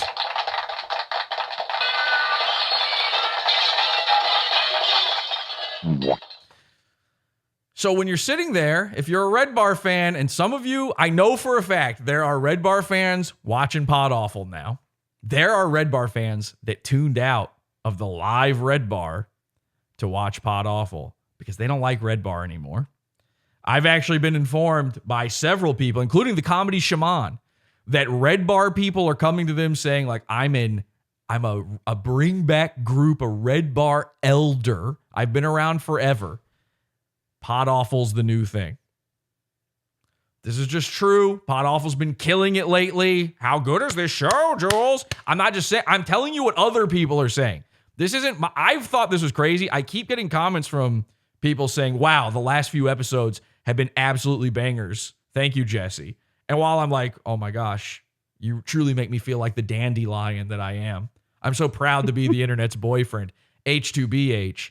While I do feel that way when they say that, in my head, I'm like, they're the same as any other episode. I don't know. Some sort of vibe is in the air right now. There's something going on. And the hype currency is at an all-time low. The inflation on hype got too big. So why do these sick freaks, the meth heads, the brain damaged, the Zoomers who just found Redbar for the first time, and they're like, we love the Logan Paul coverage. Why do they keep showing up to my doorstep to defend this man? Podawful is not in the running against these people. Even Redbar fans, both good, cold and hot, seem to think that I am this antithesis to Redbar. I'm the opposite side. You know, I'm the Joker to his Batman. And, you know, he's been saying for 10 years, we got to get rid of this Joker. I don't know what this thought process is, but when it finally started clicking, oh, these guys are hype beasts. They need you to believe Redbar is cool because they've put everything into Redbar being cool. They have been getting high to Redbar in order to make it still feel cool. And each time they do, it feels a little bit less. You know, that high just doesn't hit the same more and more. So I went to the Podawful cult. I said, listen, we've got something on our hands here. We've got the Comedy Shaman. We've got Hostbusters. And this Hostbusters thing, we're about to blow Hostbusters wide open. You are not going to believe this Hostbusters thing. Hostbusters may be the current biggest Redbar simp there is. So I just need you to understand. I came to the Podawful cult. I said, we've got a new Mersh effect, but it's for Redbar. I can't figure out what to call it. These guys, they said to me, they said, Jesse, tell us what it is. What's going on? Explain it to us. I give them the whole speech I just gave you about this hypebeast thing. How could I have been so blind? I feel like I was looking at a 3D puzzle trying to find Chula.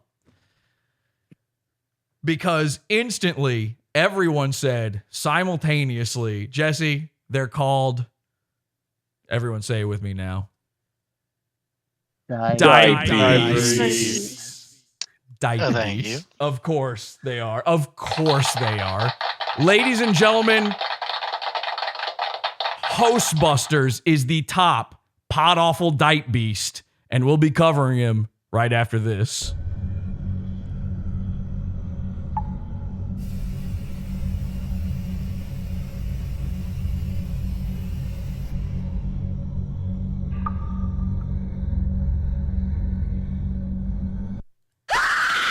God entered my body like a body my same size. I know all of God's secrets. Would you like to know what God thinks?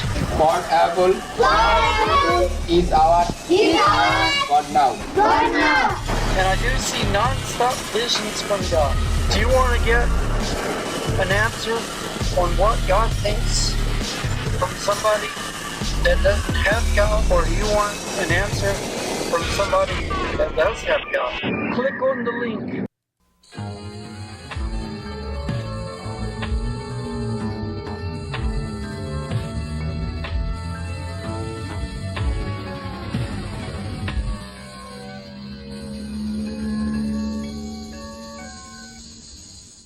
Okay, so let's talk about Hostbusters. I can't call him Hostbusters, by the way. I call him, people call him HB. I refuse to call him this. I've never seen him bust a host, so I cannot do this. So people call him HB. We call him Heeb. Heeb for short. Now, I want to point this out, by the way. I saw this in the break there. I don't read the chat during the show unless you see me actively reading the chat and reading it out loud. I don't read it. I just saw we have, and this is exciting. I love this. We have Diapebeasts in chat. Okay? And they're defending. They are so upset right now. So here's what I would like you to do. We encourage the Diapebeasts to stick around. We're making fun of them. We love that the Diapebeasts are here. We welcome them with open arms. Not into our fold. In no way do I want a Diapebeast to start being into Podawful. I think you are a sick, sad person, and please stop smoking weed. But the way we'll encourage them in chat is you see a Diapebeast. We need a diaper emoji. We got to put that in the custom, because there isn't a diaper emoji, but there is a safety pin emoji. They'll know. Or the baby emoji. You can just respond to them with that. We don't even have to chirp them. Okay? Diapebeast alert. Diapebeast alert. We've got at least 2 of them. I saw 2 Diapebeasts losing their minds right now. They're diping it up in there big time. One of them's like, oh, he just needs Redbar's attention. I don't need Redbar's attention. I've already got it. He's already counter-streaming this. It's already happening. He's terrified. He doesn't talk about Podawful anymore. There's a reason for that. Okay? We don't need his attention. This is secretly a Hostbusters episode. Now, you probably don't know Hostbusters, and of course you don't. Why would you? Hostbusters is a guy who thinks that his job is to go and bust hosts. Turns out that name means something very, very different than what we thought. Very, very different. This is not going the way, if you're not already in on this isn't going the way you think, okay? I'm so excited. So Hostbusters used to be an antagonist of Redbar, and he used to call him out on stuff, you know? He fancies himself a comedian. He once fancied himself a podcaster, and he likes to tell it like it is. Well, Redbar got into a little tiff, a little back and forth with Hostbusters one time, because Hostbusters sent him this voicemail. Okay, if it'll play, hang on. And here we go. Mike, you're fucked up. You know, I tried to keep things civil and friendly, but it looks like you didn't want to play a part of it. And because of that, all I want to do now is destroy you, okay? We are going to destroy your show. We're going to give out all your secrets, and you're going to wish that you had called into my show, because guess what? This ain't a game. We're not fucking around. Okay. I have autism. Oh my God, sorry. Help it. So I don't know how well you can understand that, but Heeb's losing it. Sounds familiar. I've heard that before. Yeah, we've heard a lot of that recently, actually. So Heeb was accused of sharing underage pornography of Redbar's wife. He sends that voicemail. It's a whole thing. It's a knockdown, drag-out fight. It's the most embarrassing moment of his life until today. And Heeb decides to do an about-face, a heel turn. And he becomes a Redbar super fan. Don't believe me? I can't find a single video of Heeb covering any hosts and making fun of them. Certainly not Redbar. But I did find this one right here. Check this out. Welcome back to Hostbusters. Doing a segment here called Host Praisers, where I talk positively about hosts. Okay. So the guy who busts hosts now has a show called Host Praisers. His first topic. Hey, we're going to talk about Redbar. Redbar. By the way, he has never again covered anyone else.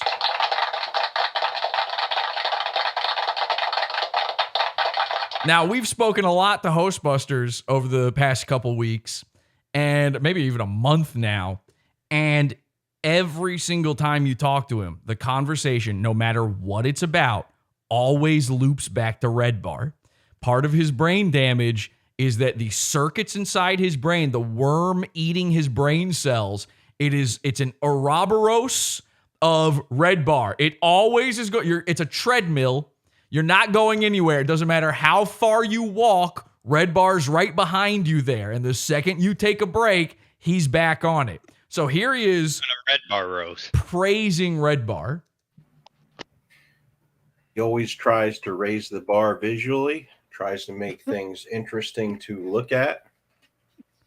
Yeah, for years it was just a TV behind him. Okay, sure.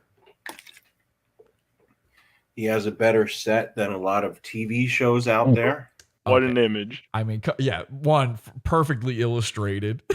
but also, listen, it's good for the internet. Better than TV show. Are you insane? This is how desperate he is to be nice to Redbar. This is Diapebeastery, okay? Really, really examine this, because this is all of them. This is all of them. When they're sitting there photographing their dogs, this is who's doing it. Do you know? I mean, people might not know who Hostbusters is. Like, take a good look. Drink that in. Okay? Ew. Did he cut his own hair? No, it just grows in like that and then stops. Something else that's good is that he'd rather charge money for his show than promote bullshit products. Search the Bring Back group for Me Undies. I dare you. Are all his shows just a PowerPoint? Yeah, I do feel like I'm at the library at school right now for some reason. Default PowerPoint template. He's one of the few people in showbiz calling out Anthony Cumia for being a creep. Thank God for that. He's always current with his music taste. Fuck's sake. Well, I don't know. Is he current with it or is Jules current with it for him? He's much more than a React channel. I technically, yes, because there's another 7 hours of something happening. But anything that you could consider as content is just reaction stuff. What do you think a React channel is? He's not even a channel. He doesn't even do YouTube. He says things that people in the comedy scene are afraid to say. Okay. He's willing to commit to ridiculous bits, even if other people think it's dumb. That's bad in most cases. By the way, I committed to a very retarded bit for the beginning of this episode. Trust me, I know. He continually gets under Sam Tripoli's skin. Oh, thank God for that. That's not very specific to a Diapebeast's interests. He does great impressions. He does great impression. All right, what is he? The comedy shaman? I've never even heard him do an impression. He doesn't pander to any political party. Well, I don't. What's the political party of Israel? He knows how to make good merch. Diapebeast!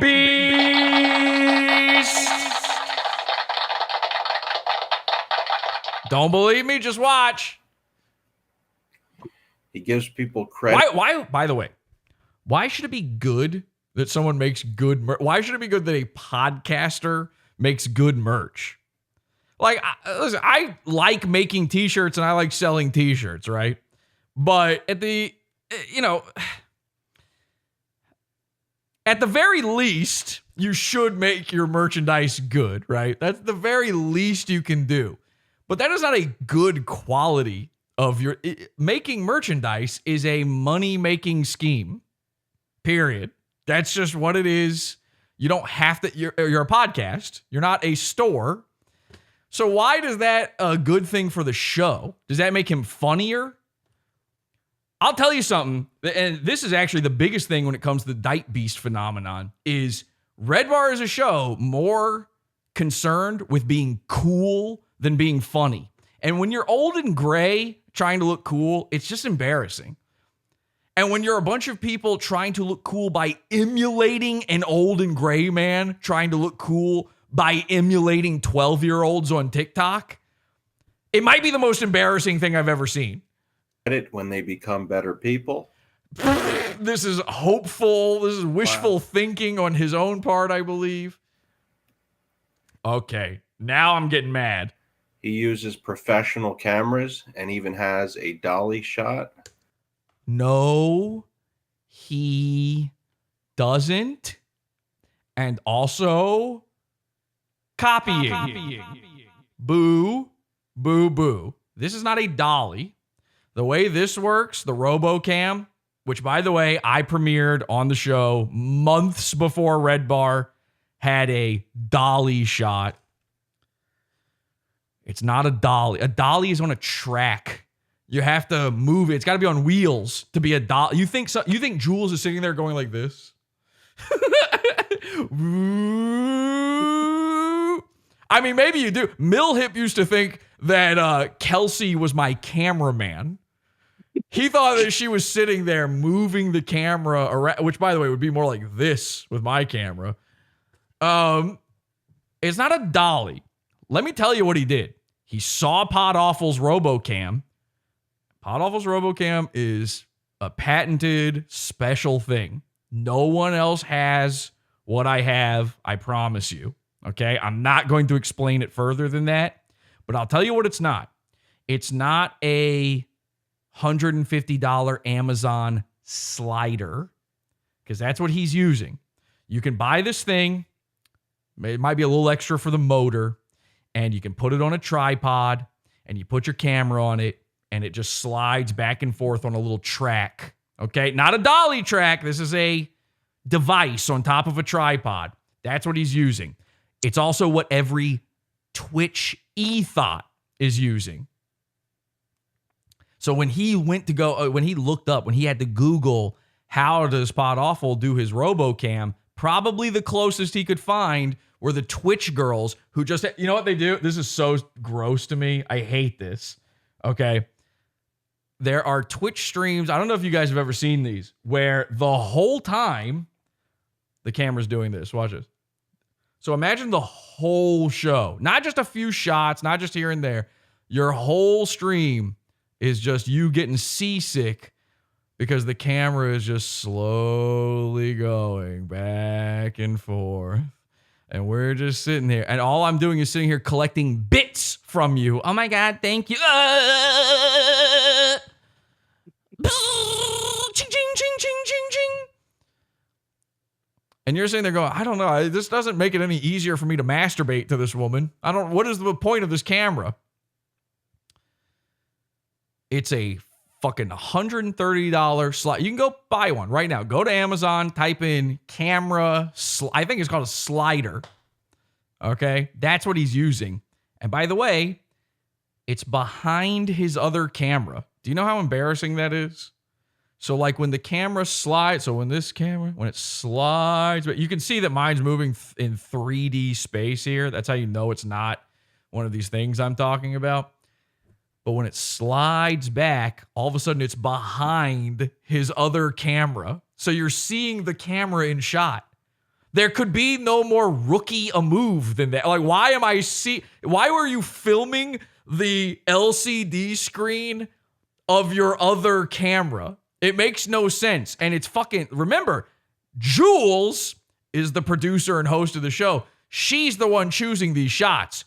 You don't want Jules choosing the shots. Jules is not awake. You know why Jules isn't on camera? Because you would see her zonking out every once in a while. You think it's bad with Mike?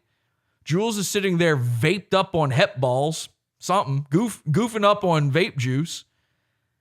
And she's probably scrolling TikTok on her phone during the middle of the show. Now imagine the entire episode. I just do it like this. You're just constantly moving. It's like you're on the Staten Island ferry right now. That makes it easier to Stands up. masturbate to. Oh, well, okay. Well, that's kind of nice, actually. For his wife when she's attacked, unlike the host of Steel Toe. Oh, yeah? I'm going to murder Jules.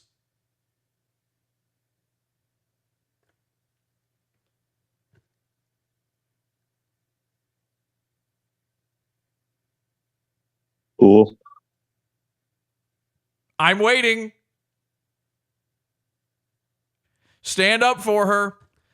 As a joke, when I say murder, I mean the way a comedian says, like, I killed that night. Oh my gosh. I'm going to tell her so many jokes. She just dies of leukemia.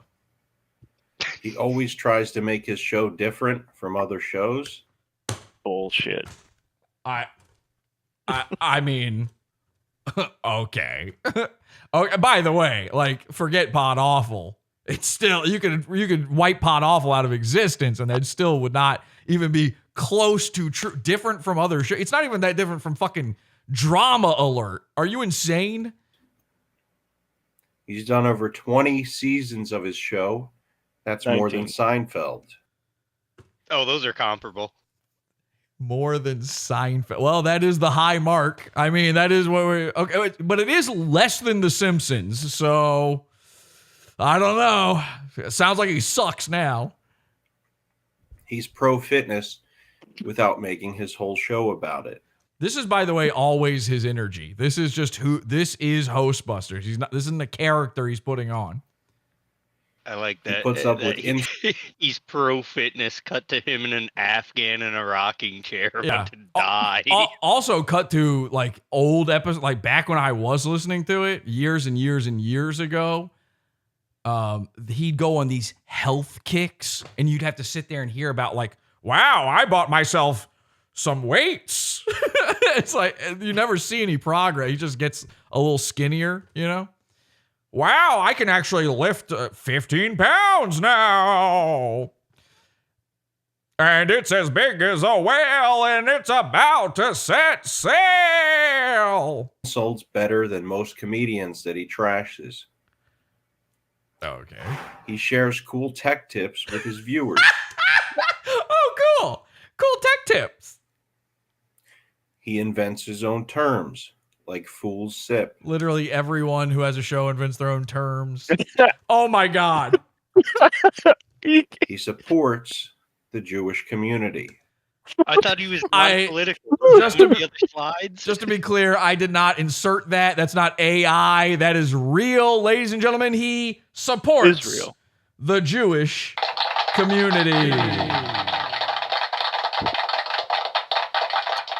Okay, so Hostbusters, the guy who busts hosts his only video about Redbar, praising him now.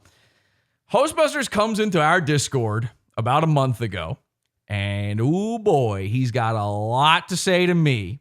Oh, I'm so much worse than, I mean, of course, the first thing he's bringing up is Redbar.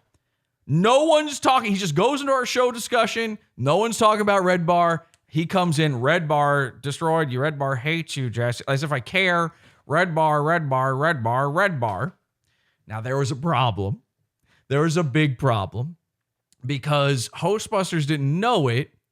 Most of the people in the cult had no clue who Hostbusters was. I remember when he was called out for the CP allegations, but everybody else had no idea. But we had a run-in with Hostbusters back in January. He didn't know it. We didn't really know it. I found out about it, and I sat on it. And I said, one day, this will come in handy. Well, the day Hostbusters showed up in Discord, I figured that was the day. So I took some screenshots, and I posted them. And I replied to Hostbusters with, I didn't address any of his stupid Diapebeast claims. Didn't matter to me. I just said, hey, take a look at these.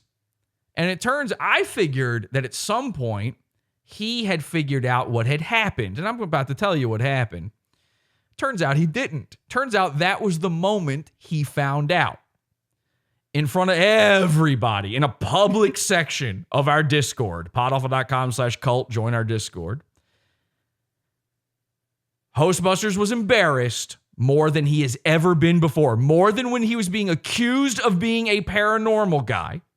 What could have possibly embarrassed him to this degree? I think it's time to show you. Ladies and gentlemen, Hostbusters accidentally catfished himself.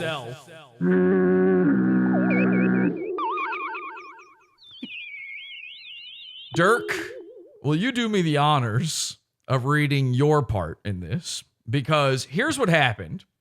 Dirk, we had this, there's this girl that we sort of made fun of or sort of friends with in Discord. She's got a YouTube channel. Doesn't matter.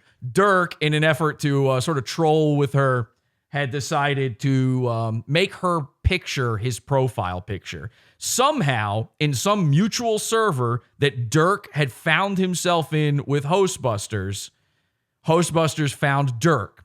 Hostbusters sees this image of a woman in the profile picture and instantly starts messaging Dirk.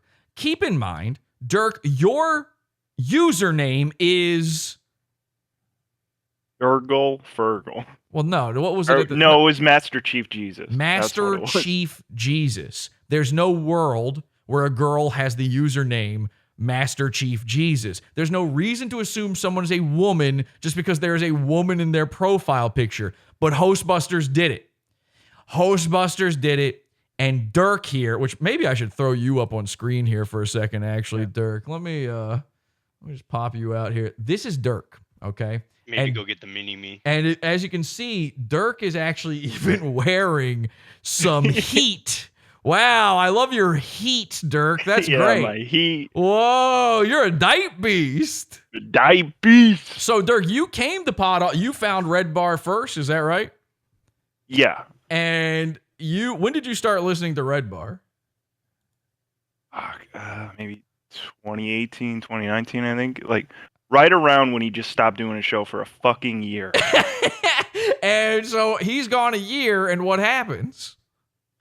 I'm like, I need something to fucking watch. So I found Podawful because I liked his Merce coverage. And then I think he mentioned you or something. You were on his show. And then I watched your Merce episodes and fell in love.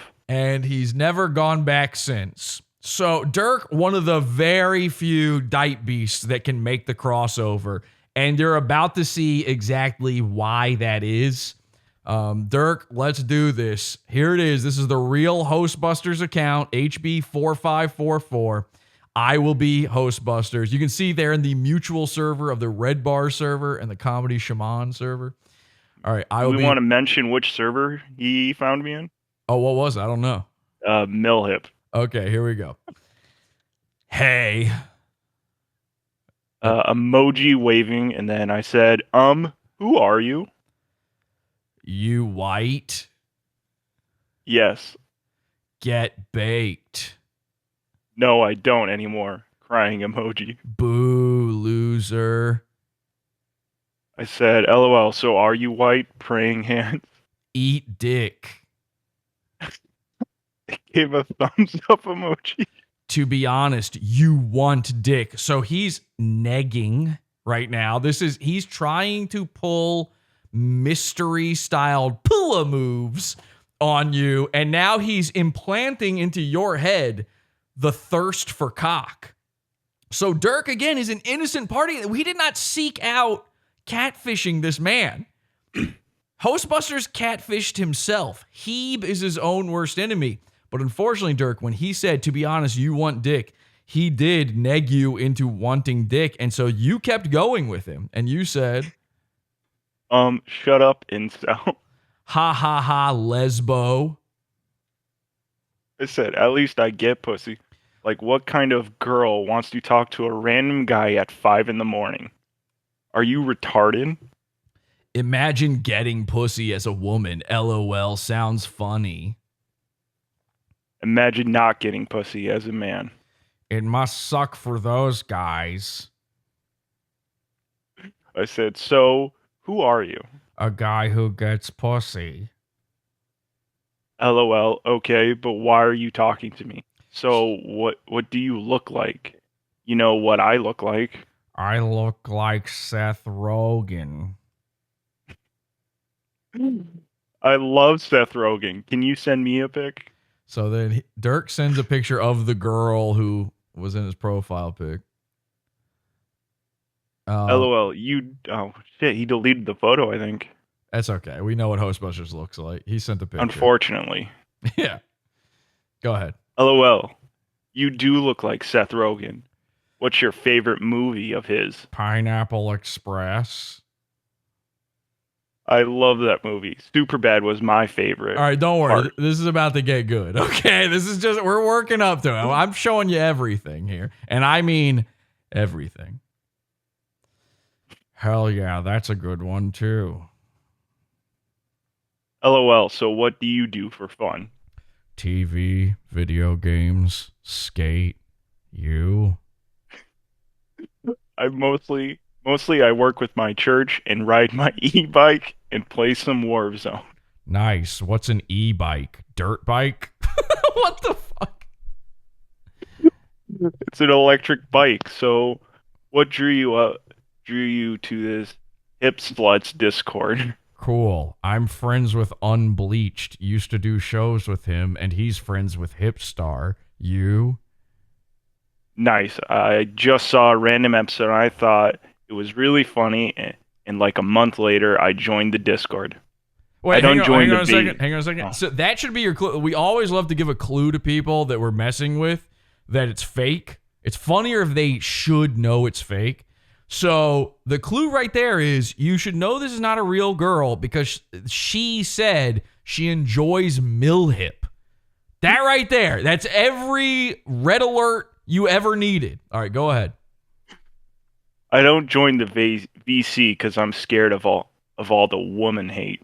Ha, I didn't know there was so much woman hate. Maybe they all gay. Yeah, that's true. LOL, I think so, but I still like the show.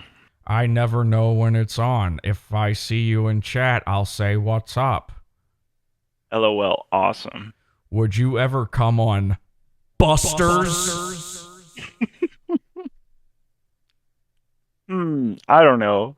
I don't really want to just be made fun of because I'm a woman. So now we've discovered that the name Hostbusters is really because he's trying to make hosts bust.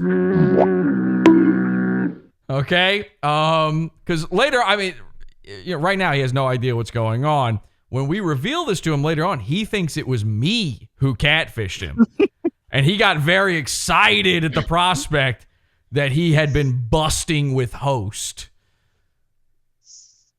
If that's what you think my sense of humor is, so be it. LOL, I said maybe, crying emoji. I'm just thinking, it's like Hipstar's show. What is your show called then? I could watch some right now and I'll tell you what I think. I told you, it's called Busters. LOL, sorry. I'm just having trouble finding it. No offense. Is it on YouTube or Odyssey? And he sends the link. I'm watching it now. I'll tell you what I think. I like how you introduce yourself as Nightwave Radio. LOL, trying to get that clout. By the way, that's my bit. He's stealing my bit. I own Nightwave Radio. He's stealing it. Eliana, mute. Excuse me. All right. LOL, do you even like Nightwave? Okay, Eliana can't figure out to mute herself, so I'm just doing it for her. No, I beefed with him a few years back. We need more of you. The fuck did he beef with merch? Whatever. What do you mean? Will you be on Busters? Need more pretty faces in 2023. Well, I'll try to come on if I'm not busy. I do work a lot, sadly. So his way of hitting on a girl is to get her to go on Busters, one of the preeminent streams of the internet. One of the world's Busters. Okay, no pro. When would you want to do the show? For you, I would make time. You're too sweet. Where you from? I'm from Australia. How about you? I'm trying to move to the U.S. Hey, oh, that's you. Sorry. Yeah. Hey. Hey, I'm a Philly person. What? Is that like being trans, being a Philly person? I've never heard that before. Hey, I'm a Philly person. Where in U.S. you going to? Philly, what's that? I really want to go. An authentic Australian not knowing what Philly is. Word, New York is amazing. He's doing Jesse Lee Peterson there. Amazing. Philly is a city right near there. It's where a lot of up-and-coming comics are from. I said, oh, do you do stand-up comedy? Yeah, I'm a comedy dork, good Reddit gentle sir. That's awesome. What's your favorite stand-up comedian? I'd say, oh my God, Greg. Jesus Christ. Okay. Nothing. Anyway, I'd say Louis C.K., Dave Chappelle, and Colin Quinn are up there for me. You. I love Chappelle and Mitch Hedberg. Wow, that is impressive that you said Mitch, because we found this out. Hostbusters used to do stand-up comedy, and he was ripping off Mitch Hedberg all the time. Remember when Mersh ripped off Hedberg? Yeah. They all That's why I said it. All of That's these why I guys said Mitch rip off Hedberg. You would think me. Look at me. You'd think I'd be doing Hedberg all the time, right? I'm the only one apparently who doesn't. Oh, so you knew he was ripping off Mitch Hedberg? How did you know that, Dirk? No, I didn't know. I just said it because Mersh was ripping off Mitch Hedberg. I thought, that'd be funny. Nice little callback. Okay, I got you. Oh, hell yeah. Mitch Hedberg is the shit. That's so funny now. Where have you done stand-up at? Helium, Cabaret, Keswick, and other non-traditional places like hookah bars and Italian restaurants. Like, you're going to know what helium is. Like, I know what that is. There's no way some Australian bitch knows what helium is. Wow, that's awesome. You're not scared to go up on stage? I started at 18. I'm 32 now. I was scared at the beginning, but that goes away with time like anything. Don't get me wrong. I've eaten my dick on stage before.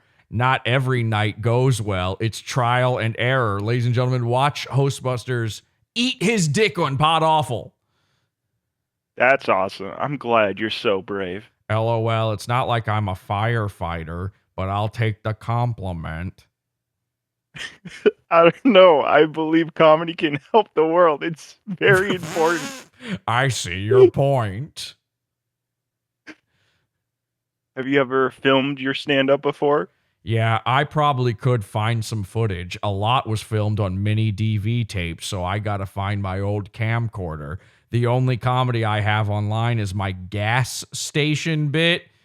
Not exactly top-tier material. Oh, really? Wow, that's awesome. How old is the bit? It's from like 3 years ago. So he sends the bit. Now, unfortunately, he figured out something and deleted it after the fact. However, I do have Hostbusters stand-up here for us to enjoy. Oh, awesome. So, Dirk, take a break, sit back, and let's enjoy some... he goes by the name Goran Lion. I don't know why. It's a character he plays on stage. Let's see. This is the guy policing comedy, policing podcasters. He knows all the ins and outs. He was going to tell Redbar. He came into my Discord to tell me. He's the buster of hosts.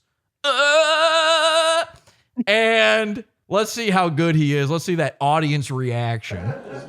My turn. My name is Goran Lion, and I'm happy to be here. Oh my God. Holy shit. Let's hear that one more time. Podawful's watching you. My turn. My name is Goran Lion, and I'm happy to be here. And I'm happy to be here. I like the change in the wall. I prefer it when it's brick because I like to feel like I'm actually in a club instead of a shitty room in a hotel. Who's he doing right there? That's somebody. He's doing fuck, who is he doing? He's doing this like a retard voice going on, kind of. This voice goes all over the place. Like, it's not a consistent character at all. You know, he doesn't have his Borat figured out yet. But this he's almost oh my God, I unfucking mute Greg and he instantly is harfing like a hairball into his microphone.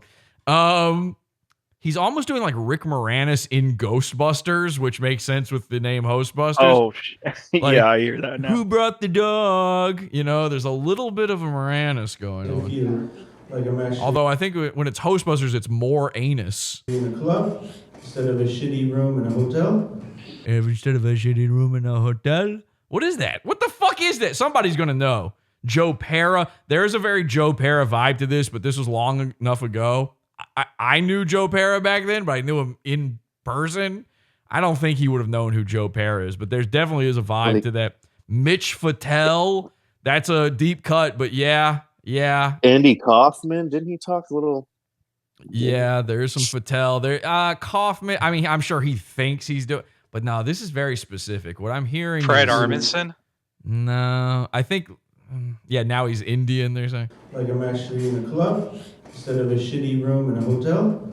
It's almost the like what the Bob and Dave or whatever, those Canadian characters from SCTV. The Canadians in here got to know what I'm talking about. It's almost that. Bob and Doug. Bob and Doug. Yeah, exactly. No, so sometime I go to the supermarket and I think this is not a place to be. There's nothing super about this place. Oh my God. Nobody laugh. You know, I think it's funny. Now, where I come from, Brandonfield, Connecticut, we like to I don't think he's from I think that was a character choice, being from Brandonfield, Connecticut, which is not a character choice, by the way. You know why? Because nobody knows where that is. Because that's nothing. By the way, anywhere in Connecticut except Newtown is not like Connecticut's barely on the. Wait, did everything just blink for a second? What the fuck was that? Yeah. The video restart? I don't know what the hell just happened. I think the TV or something just fritzed out for a second. Being from Connecticut is never a comedy choice. There's nothing. There's no handle there. No, even people in Connecticut don't know who they are. That's like saying Delaware, basically. There's nothing going on jokes with each other, like. You know, I'm just gonna let it. Let's just let him eat it. Why am I giving this commentary? Just let him fucking eat shit. I like to make jokes with each other, like we say, "Hey, you asshole, go fuck yourself." And sometimes people get offended, but they don't understand it's just a joke. And one time I punched my friend in the head, and I'm like, "It's just a joke," but he punched me back. Is he for It's what? just joke. I'm from Connecticut. It's just joke. You know.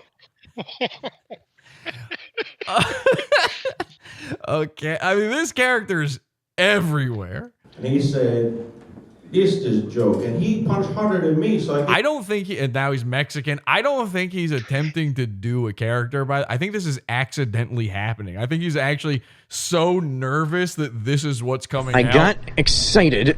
You know? Very excited to see all of this. Let's see all of this. His joke was better. Yes. You know, I do really well in other clubs. I don't know what the problem is.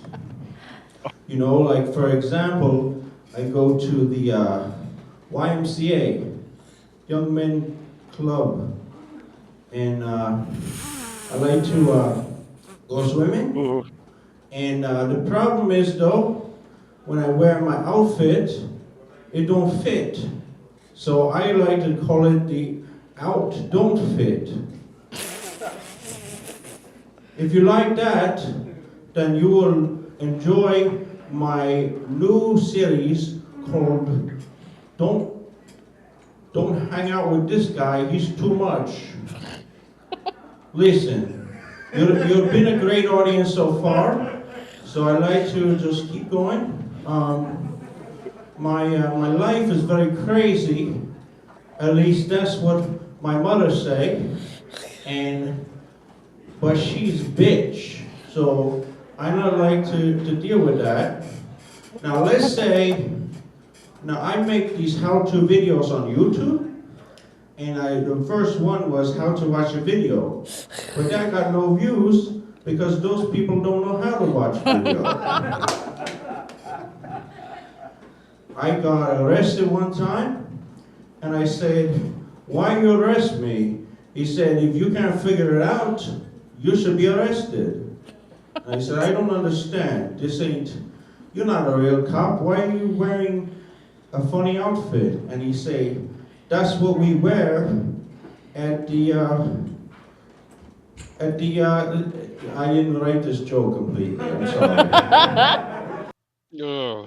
By the way, there is a story about Hostbusters being arrested. You can look this up actually pretty easily. Just last year, Hostbusters was arrested. He was riding in the shotgun in the passenger seat of a car with a belly full of glass, drunk out of his mind and goofed up on benzos. His wife, oh, by the way, he has a wife. That's going to add a wrinkle to this story, huh? His wife was driving the car, and for whatever reason, the cops pulled her over. I guess she was driving erratically because her husband had just jumped out a window, and he was bleeding everywhere and covered in glass or something. Is this? I have the story right? Isn't this what he told us? He like told us the story directly.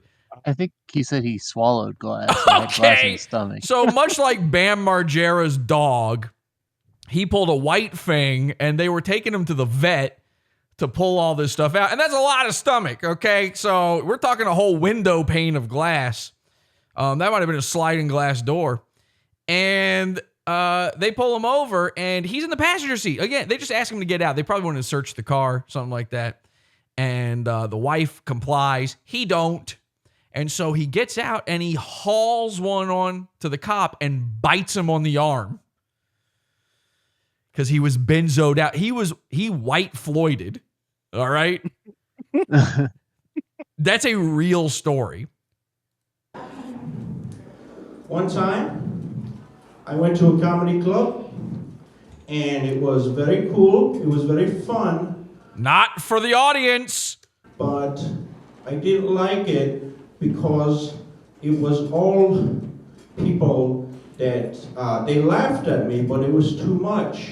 They laughed too much. I said, calm down. This is not a funeral.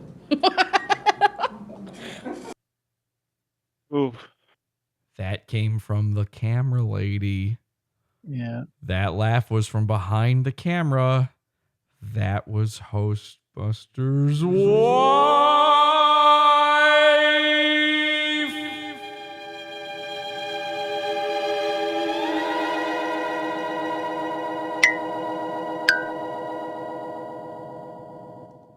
Now, guys, that joke didn't go over, but that's okay, because I pranked the fuck out of you guys because I was trying to get no reaction. And that's what you did. You fell right into my trick. Now, I like to tell people that I am 7 feet tall. So when they see me, they say, you must have been joking. And I say, yes, I was joking. I'm a comedian. I am living in Brandonfield, Connecticut. We have different words. Is this a surviving episode? For example, It's getting there. Should we just move past this and keep reading? Do you guys want to end this? Or? No, I want to see all of it. Listen, I hate myself. To the audience out there, to the universal audience out there. Oh, God. I just want you to understand, we're not playing this for your benefit. Hostbusters, and we know this for a fact, is watching right now because he came into Discord right before the show. We actually tried to convince him to read his parts in his simp texts, and he wouldn't do it. But he said, I will be watching. So we're playing this to force Hebe to watch this, okay? we call women bitch. At least that's what I call my mom. Now, I know what you're thinking. Goran, that's offensive. I say yes, but I like to go out on a limb. He's in chat right now. He's just not typing. He's there. Like if you were to gift subs right now, it would maybe give him one and then expose him as being here. You know what I mean?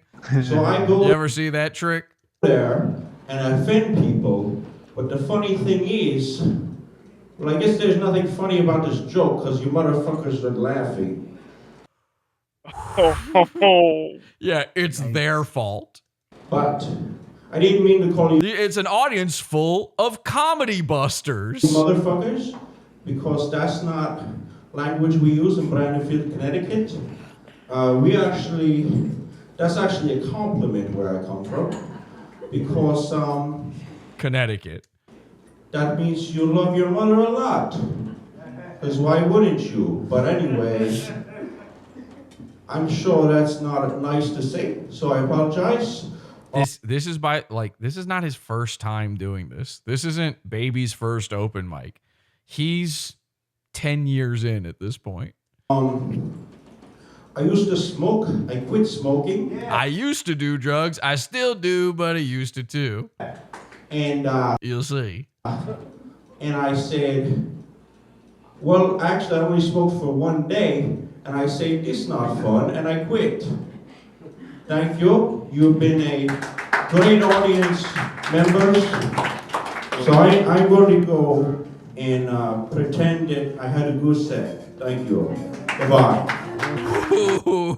Okay. All right. Well, sorry. Sorry, everyone. All right, Dirk, let's get back to it, shall we? Hell yeah. So he sent you the again, Dirk is cybersexing with Hostbusters. Dirk, you watched his stand-up. Now that wasn't the same stand-up act he sent you, right? I don't even remember. This is like a year ago, man. Yeah, we're almost a year old now. All right, go ahead. You have so much courage. I could never do that. Thanks, LOL. Is stand-up something you aspire to do? LOL, no. I'm too self-conscious. People will judge my looks or my voice. You're cute as hell. I don't think anybody have a problem with your appearance. I don't know what your voice sounds like, but I can't imagine it being an issue. Stop. You're too nice. Okay, I won't be nice. It's weirding you out. Got it. Seriously, though, if you just took a few shots of liquor, you would probably have all the confidence you need. Not sure if you drink. See, he's trying to roofie you over the internet. This has never been attempted. I was almost raped. I think you were. I think you were watching an R. All right, go ahead.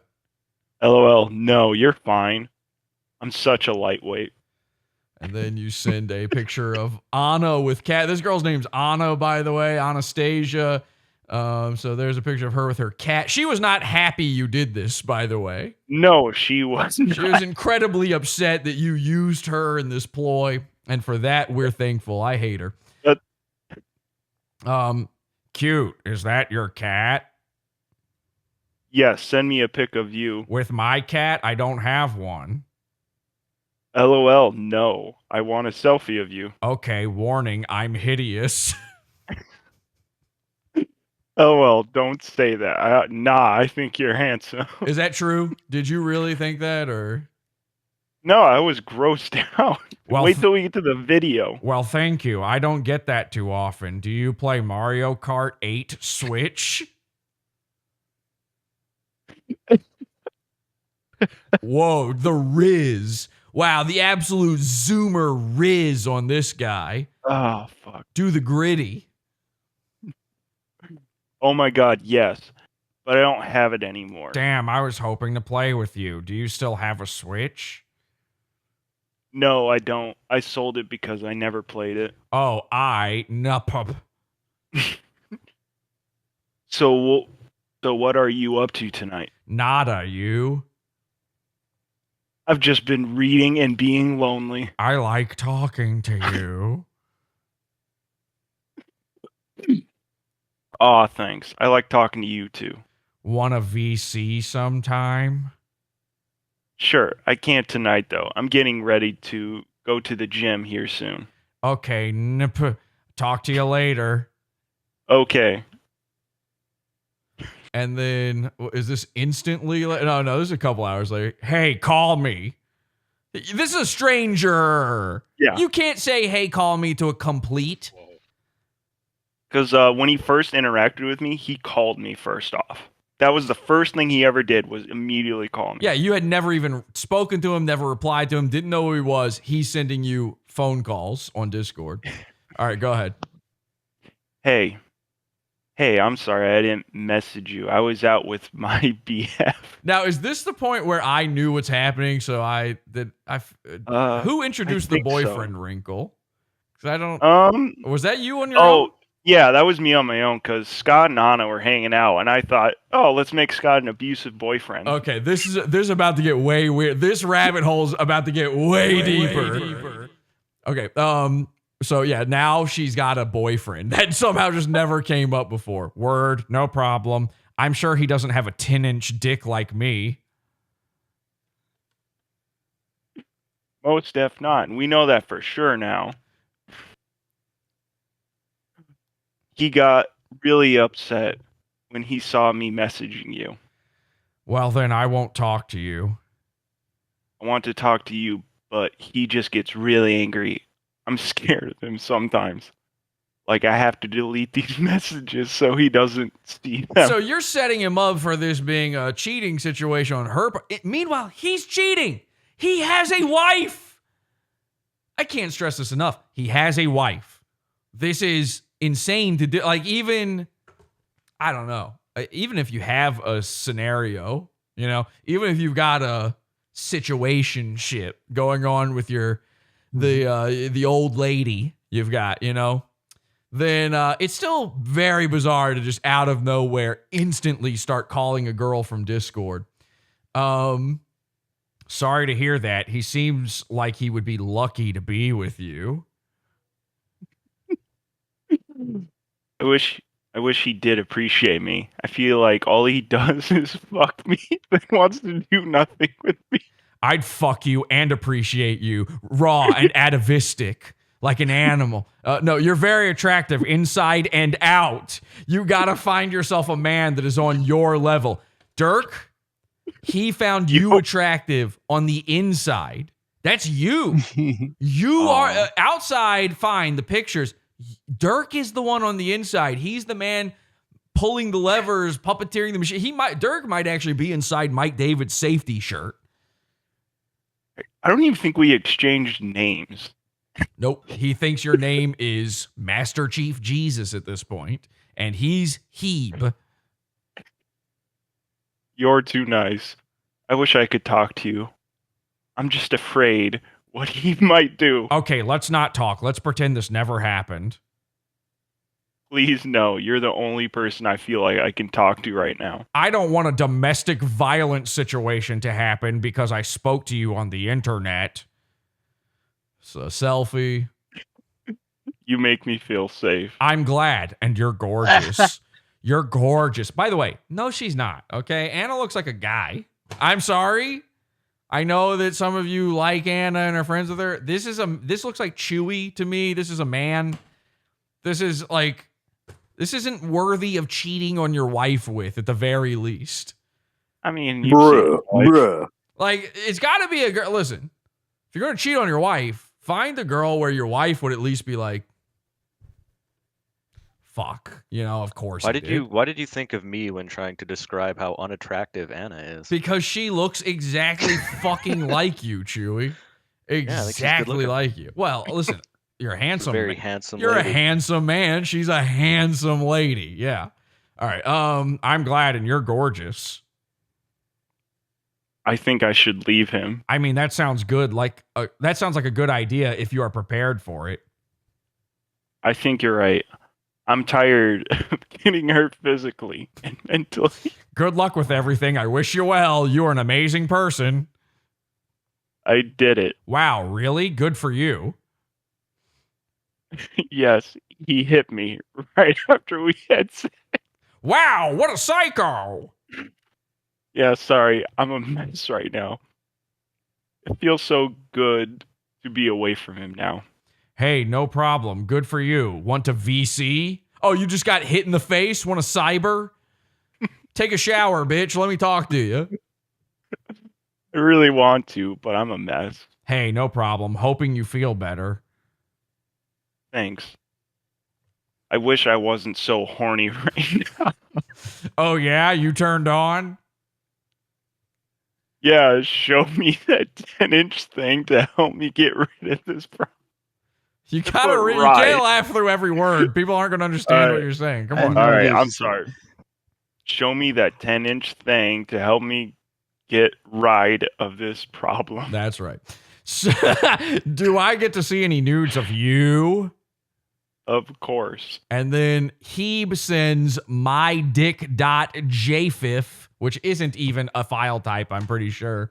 And then he says, okay, your turn. Now we have this picture. Obviously, we can't show it. However, in the Podawful show, we will be going over everything too hot for YouTube, okay? Podawful.pizza.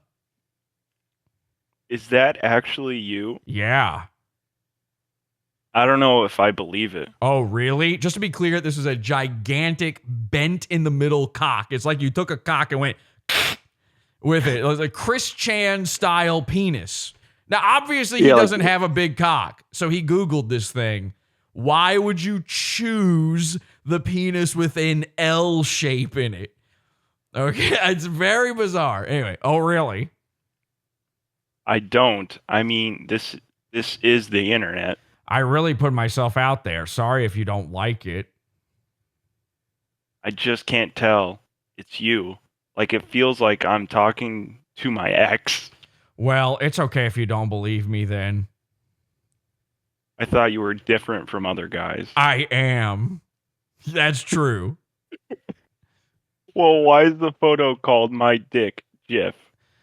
Because that's what I called it so I could find it when I uploaded it. Duh. I don't know. I can't see your face, hands, or really anything. Well, do a video call with me and maybe you can see more. And then Dirk sent a nude. Now, this is not an actual nude of Anna, but it was a pretty close approximation. Full titties on display. Very, very meaty, brown nipples, which I think would probably be pretty accurate. But everything was seen, and he replied, "Holy shit, you look amazing." LOL, stop. That's you for real? Yes. You are absolutely perfect. I'm so hard right now. Can I see? Okay, in video chat. And then he video called you and showed you his penis. No. And then he called again. Sorry, I just still feel a little uneasy. Can you send a video of you so I know it's the real you? I have had a very bad night. I just need to know I can trust you. Can I just do an audio call, no sexting or anything? Like, what kind of video?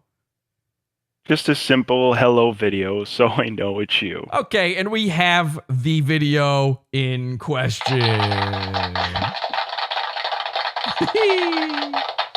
All right, so here's Heeb's proof so that they can cyber together, all right? Heeb's jacking off. His wife's in the other room. He's quietly trying to make this happen.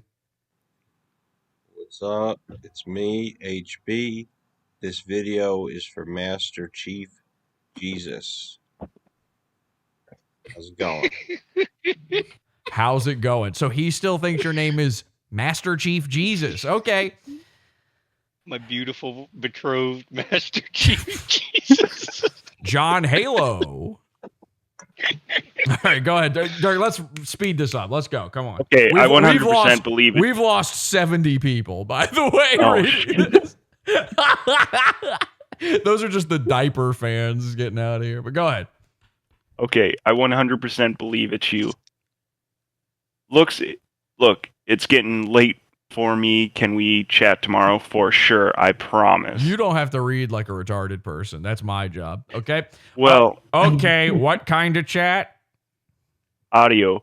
My bruises are bad and I don't want you to see it. Shit.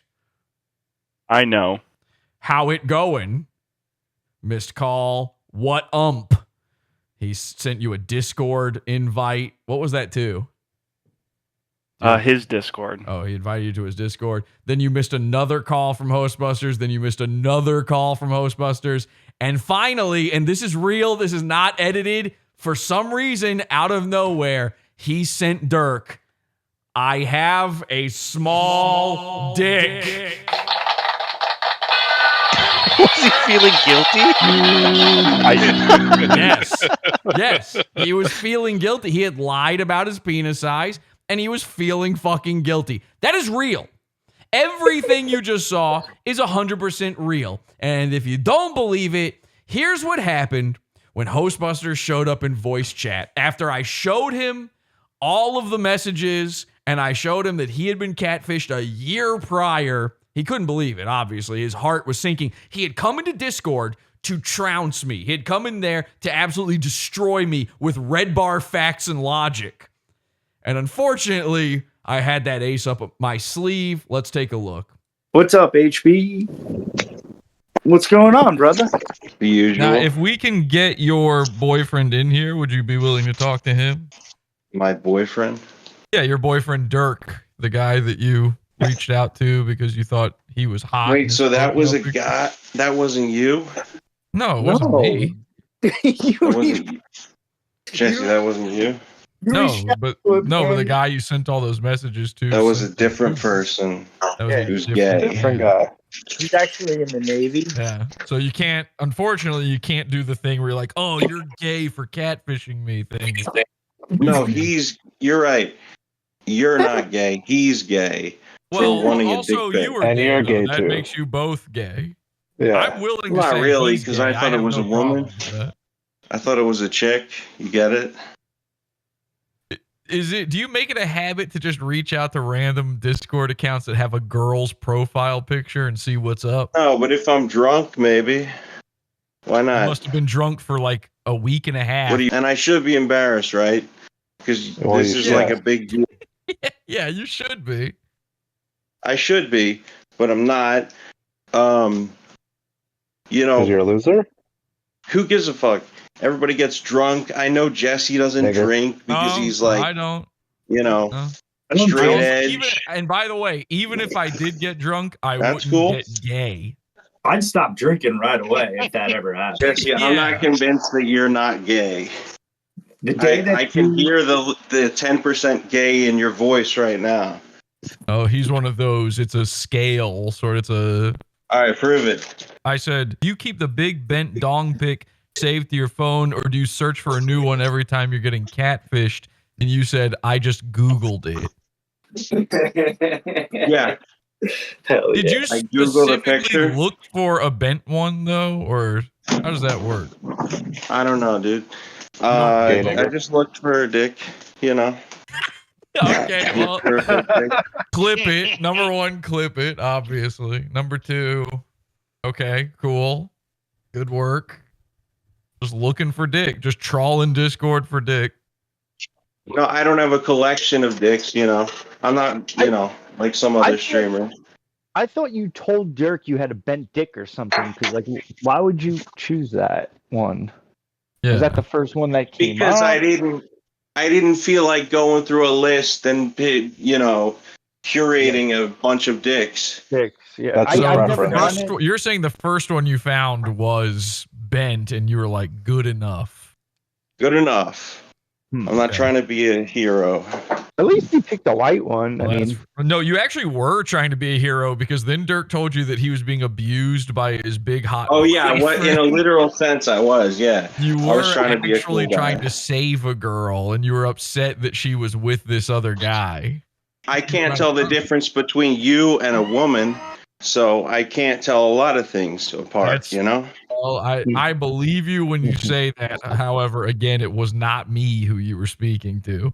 No, I'm saying like even if I saw you, I would still think I was talking to a woman. I believe that. I 100%. I believe you can't tell the difference between a child and an adult.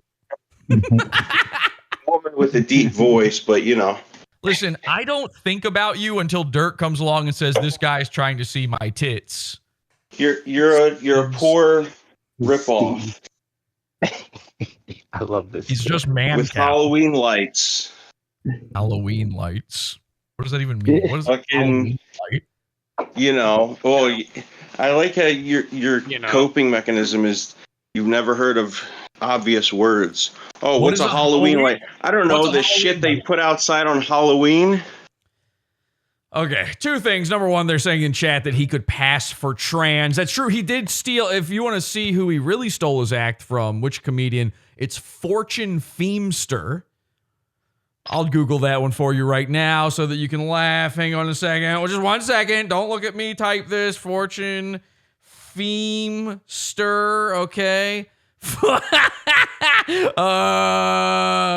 Fortune Feems. I'm going to take this one right here, and I'm going to open this one up, and I'm going to show you. No, just the image. Open image. Okay, there we go. And let's just show you this real quick. Fortune. I'll let you guess which one's Fortune Feemster. It's a lady, by the way. That's a woman. It's a beautiful woman. he copied his whole act from Fortune Feimster. Okay, so now he brings up Also, he's a Gorin, which is pretty close to Soren. Soren. He's also a Goron. And he's also boring. Now he brings up I have Halloween lights, which I think are just lights. I think technically, I know there's Christmas lights. I don't know if there's Halloween lights. If there are, they would, I assume, be orange and green, maybe. So I don't know what he's seeing in here that it looks like that. But it's odd. I find it very odd for him to use that terminology, Halloween lights, when he literally lives in a house that is surrounded by gravestones. Hi, everyone. Welcome to Hostbusters Haunted Mansion.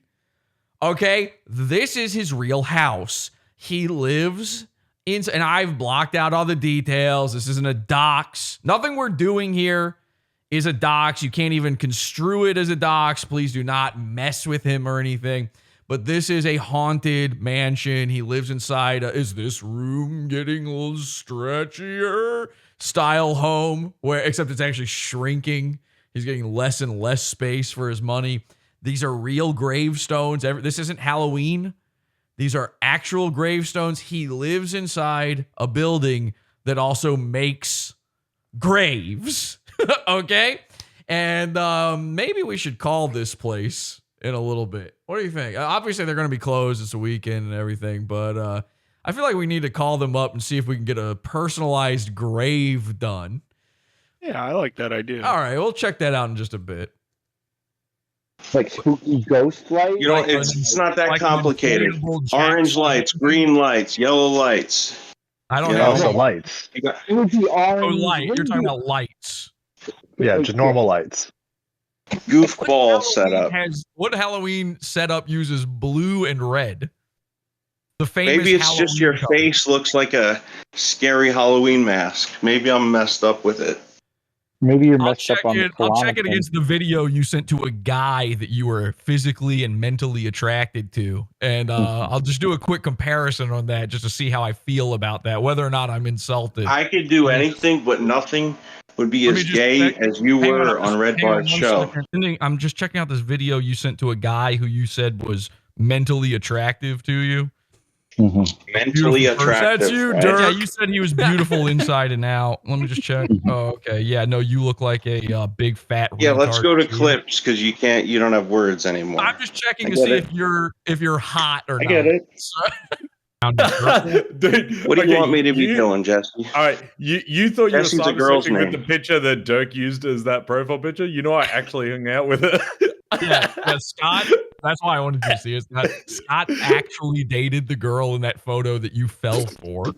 So this is the fun wrinkle: is Scott like hunted Anna down and started dating her. Like he actually did the Riz move that he tried to do in real life and got Anna to date him. Okay, he tracked her down. It was bizarre. It was one of the most awkward, strange things I've ever seen until Hebe came along. Actually dated her. And Real life.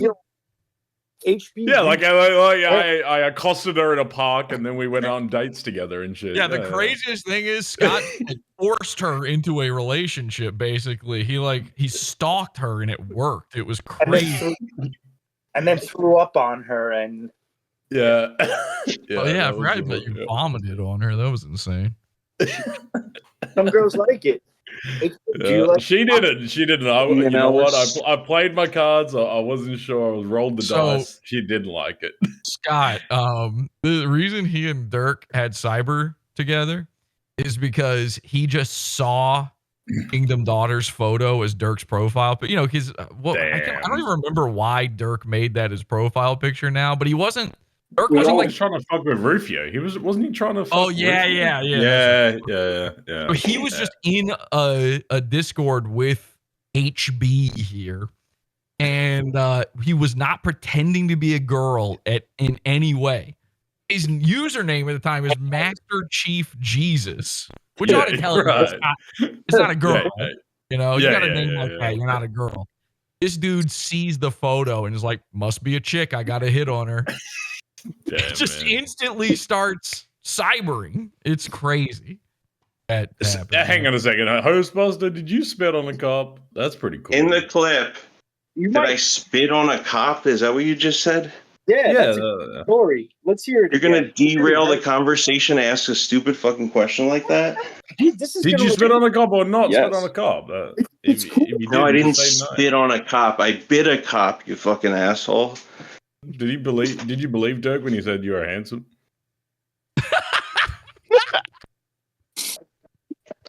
Well, you know me. That's a great Hollywood question. HB. Did you believe that's my joke? You're now using my jokes. Hollywood HB. That's Hollywood Mersh. That's my thing. Oh, I didn't know. Prove your point, though. Oh, your girlfriend's Love here. it. Your girlfriend's here. You just proved your point. Hey, Dirk. I'm here. That was creepy. Okay, so Dirk shows up. This is the first time he is meeting his girlfriend, Dirk. That when he sent me that video. But did you really think he was handsome? No. Why did you say it then? Why would you lie? Hey, you're the weirdo who's has that. You're the channel weirdo in the who first place. called me over and over again because my profile pic was of a girl. Now, what is the story? How did Hostbusters show up after that? What happened? Well, the first message was he said, "Hey," and then started calling me. Wow. What? You didn't even respond yet? No, That's he said, "Hey," and then waited 4 minutes and started calling me. Jesus. And then I gave him a wave emoji, and then he Hey called man, me again. you should know what to expect when you have a girl's picture. You're actually the asshole in this situation because you're using her Told likeness. me like 5 million times. You know what I mean? That actually, that might be true. That might be true that he's the asshole. Yeah, he's actually the douchebag. I was just talking to a person I thought was a real person. He actually stole somebody's identity and did some shitty stuff. Unfortunately, people are still going to laugh at you as the end result. Oh, of this. I can take a joke. I can take a laugh. He's still an asshole. Oh. That's all I'm saying. No, man. cannot. You can't take a joke at all. Dude, No, you're and right. then You In sent fact, me you're your right. stand-up video. fact- That was Yeah. terrible. Wait, does the stand-up video still exist? Do we have that somewhere? I gotta Oh, see. now it's probably gone. Oh, Oh yeah, it's gone. Oof. fuck. Can you Yeah, send Dirk's it? been sharing a lot How, of let me screenshots ask you, lately. how often do you do this bit to get dick pics from people? Is this like a hobby of yours? And they Hey, call man, me hey, like a listen, bunch listen. of times. Listen, he could have Googled the same dick pic you did. I don't think he. No, but like, needed do you to do all- this with a lot of people? Do you Google a lot of dick pics? No, I'm asking him. You I know, mean, you I'm don't the have to one that cover. Googled tits, not you. Do you instantly call and harass? It's all right. every- You guys can cover for each other. I get it.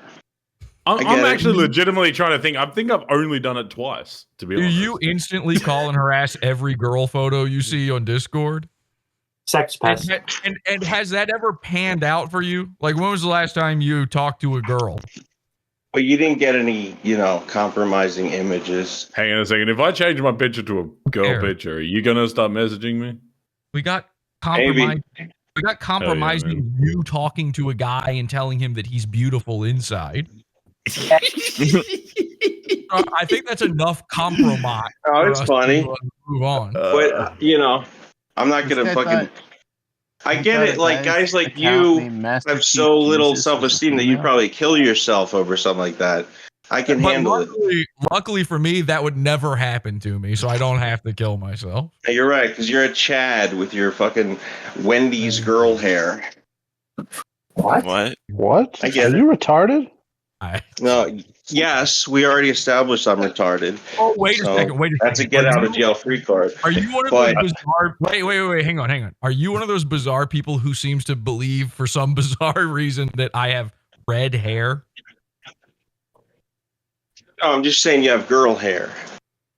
And the only girl you can think of is Wendy. You're that fat. This is a real question. Where did I your don't know, family? 'cause I'm- Where did your family Where's go my- wrong?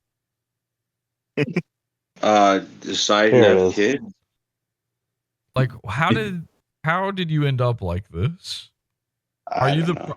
Are you a product of divorce? No. Really? Maybe they should have been divorced, but they didn't. Did your dad beat your mom, or No, Did your dad fuck you? could he have? no. It was something at school that happened to you. Are your parents siblings? You're a bunch of therapists trying to figure out my problem. We want you to stay. We want you to get better. Why I are want you you a to drug thrive addict? and not survive. What led to you becoming a drug addict? I got touched Hell yeah, man. inappropriately. All right, come on. No, you didn't. No. Yeah, Nobody no, else I touched made you. it up to sound cool. Yeah. It was. Well, It was. I think you made it entirely up to sound like you appropriate. had sex. I just don't buy it. Molested stolen It was valor. entirely appropriate. Was it the rabbi? Who touched you? Person who shouldn't have. You can. You say who? Oh, your dad? No. Well, it wasn't your It was mom. Mike David. It was Mike David. Mike David touched him. Mike David gripped him. Just to be clear, this is real. We actually just learned that Hebe was molested!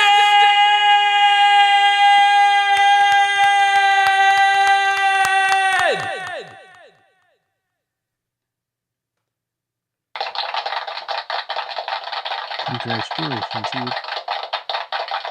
And I stick enough things in my butt, I'll make the most money. Oh, It was an uncle. family man. This isn't a bit. He was molested. This is a molested man. When you've been sitting there wondering how is this possible? It's because this is a man of molestation. Just to be clear. Did you ever tell anyone? No. Yeah, How does it make you feel? Let's talk Besides about us, this. did you ever tell anyone? Did you feel weird down there after You it happened? guys, because you fucking pulled it out of me. Is that why you're taking pills right now? Well, we pulled it out of you because they put it in you. But in what were you just like jacked off? They finger your butthole? Did they actually fuck you? Did you have to suck on something? What happened? Conversation. What? You brought it Is up. this a real conversation you're trying to have? I'm actually Yeah. curious. I actually want to know. Me too. I want to know what's wrong with you. Get help. I just want guys to are know the story. creeps. That's What I'm gonna happened? laugh at you.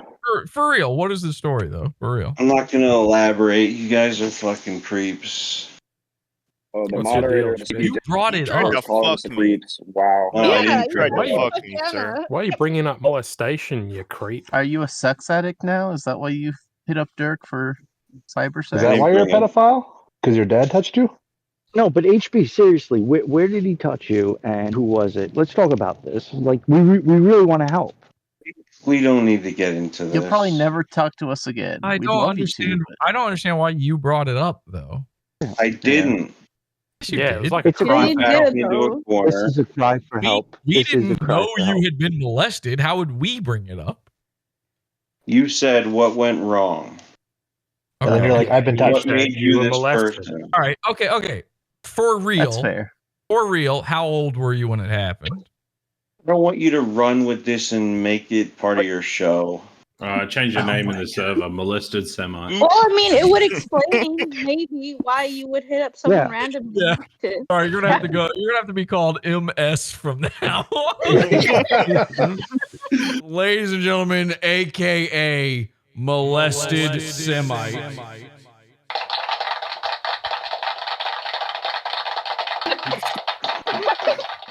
Is that what No, but Wally had? seriously, HB, when did it happen? I, Talk to I me, almost buddy. I'm a started to therapist. think you guys were cool.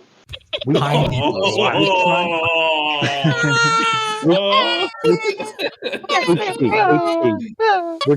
we're trying to help. No, it's MS. Oh, but seriously, MS now.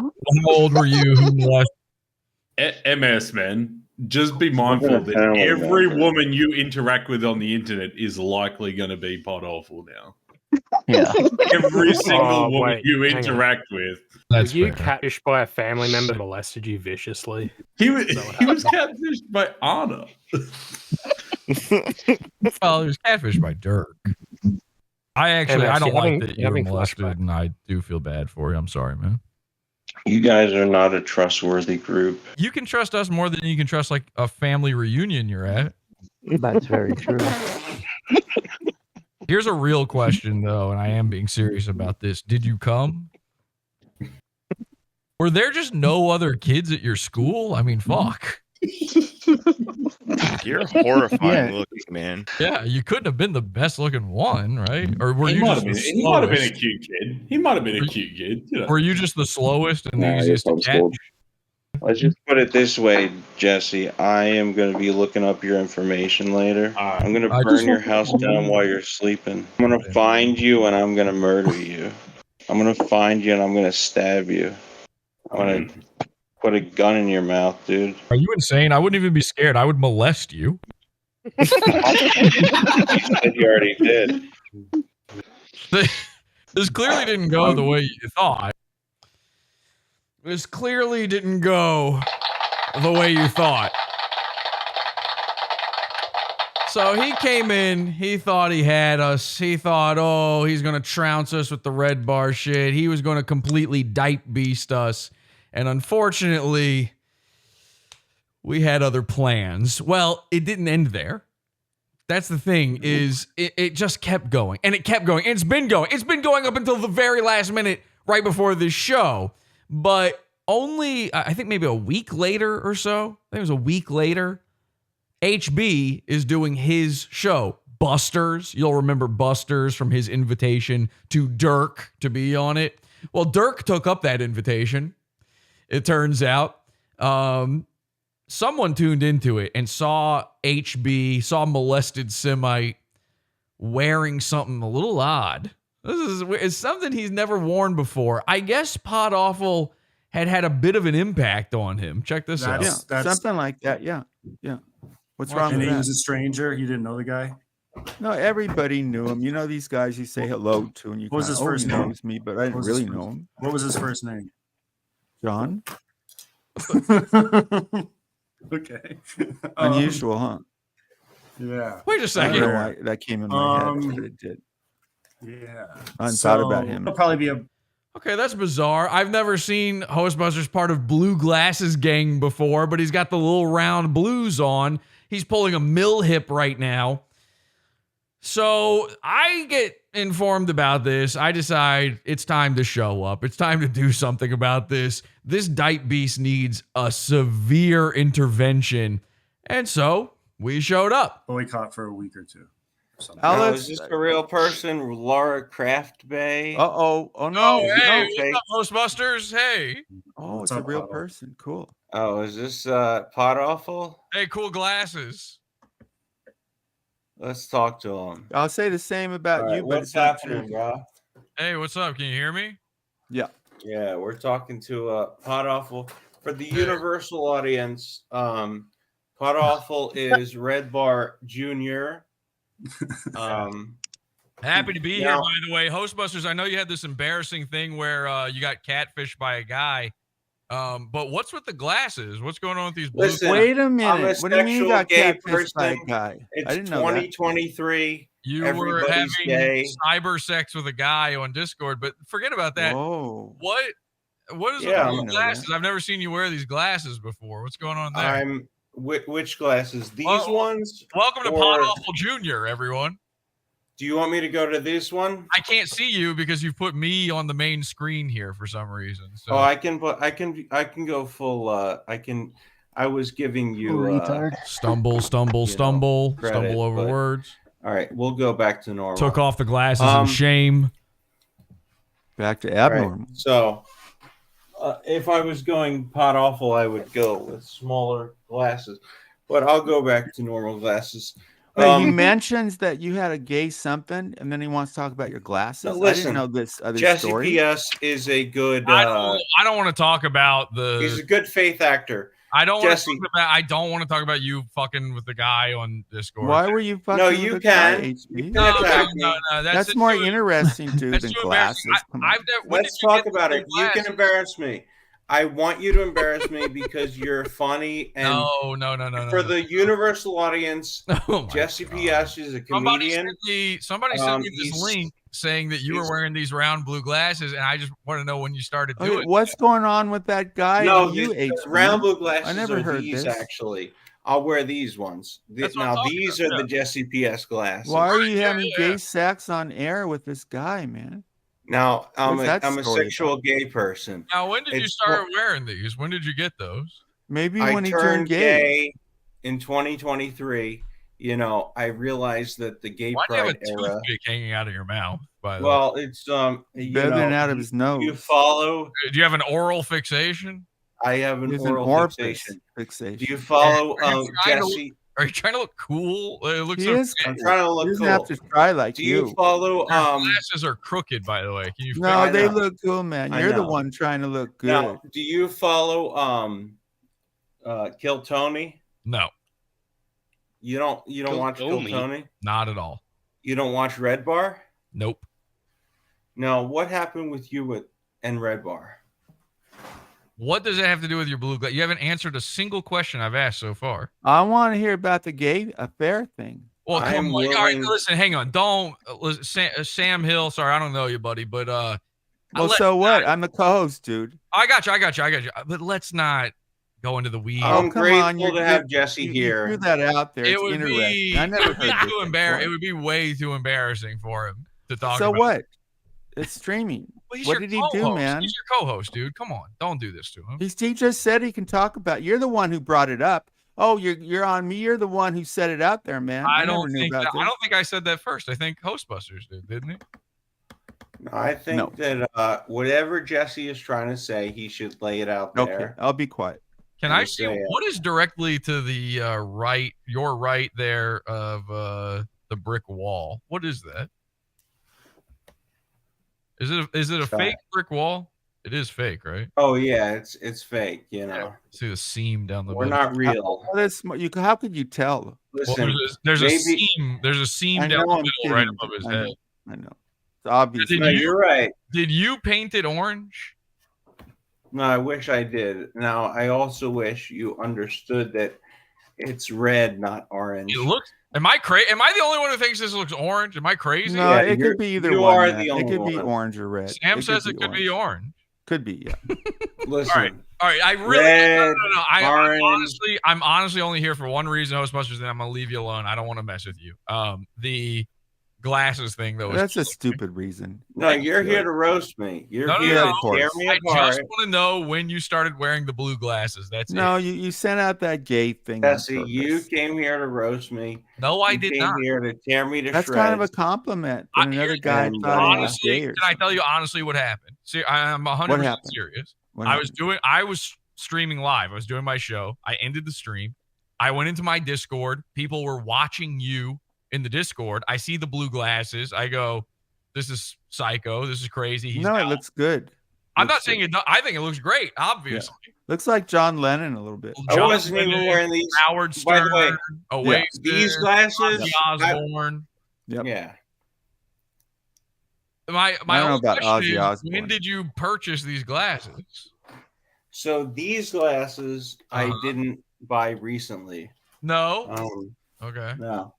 Which ones did you buy recently? That sounds like there are. I can't find them. Okay, the when ones you did saw you- earlier. when did were you a little? purchase those? They were. So I got on probation. Now I don't know if you're a Red Bar listener. Nope. But and look, I don't blame you because Red Bar treated you like shit. I don't right? listen to Red Bar because it stinks. It has What nothing- did Red Bar do to him? I'm not I one don't of- follow listen, this. Unlike what did Red Bar do to him? unlike a lot of, hang on a second. Unlike a lot of Red Bar fans, I don't listen to shows based on my feelings about a guy. Wow. It's whether or not it's entertaining. And Red Bar hasn't been entertaining since like 2013. Wow. Hey Stella. That's fair. Oh, Stella's hot. Attractive lady. Do you know Stella, No. Jesse? No, it just looks like a hot. Hey, hot. what's up, Stella? What's up, niggers? Not again. Every time. Oh God. Here we go. Okay. So Gotta jump in here. So some random pranksters started showing up during Hostbusters thing. Now, I've had to edit this one down both for time and for content purposes. The original is no longer on YouTube, and now you can see why. But we will be going over all of the juicy details in the Pod After show immediately after this episode. We're not done yet in the free section here yet, but just get ready for the Pizza Fund, podawful.pizza. Get access to all of our primo episodes, everything you can't see on YouTube, and of course this Pod After show.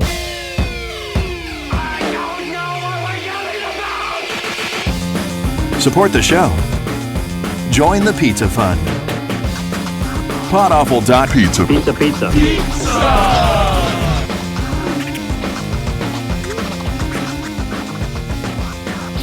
Podawful.pizza.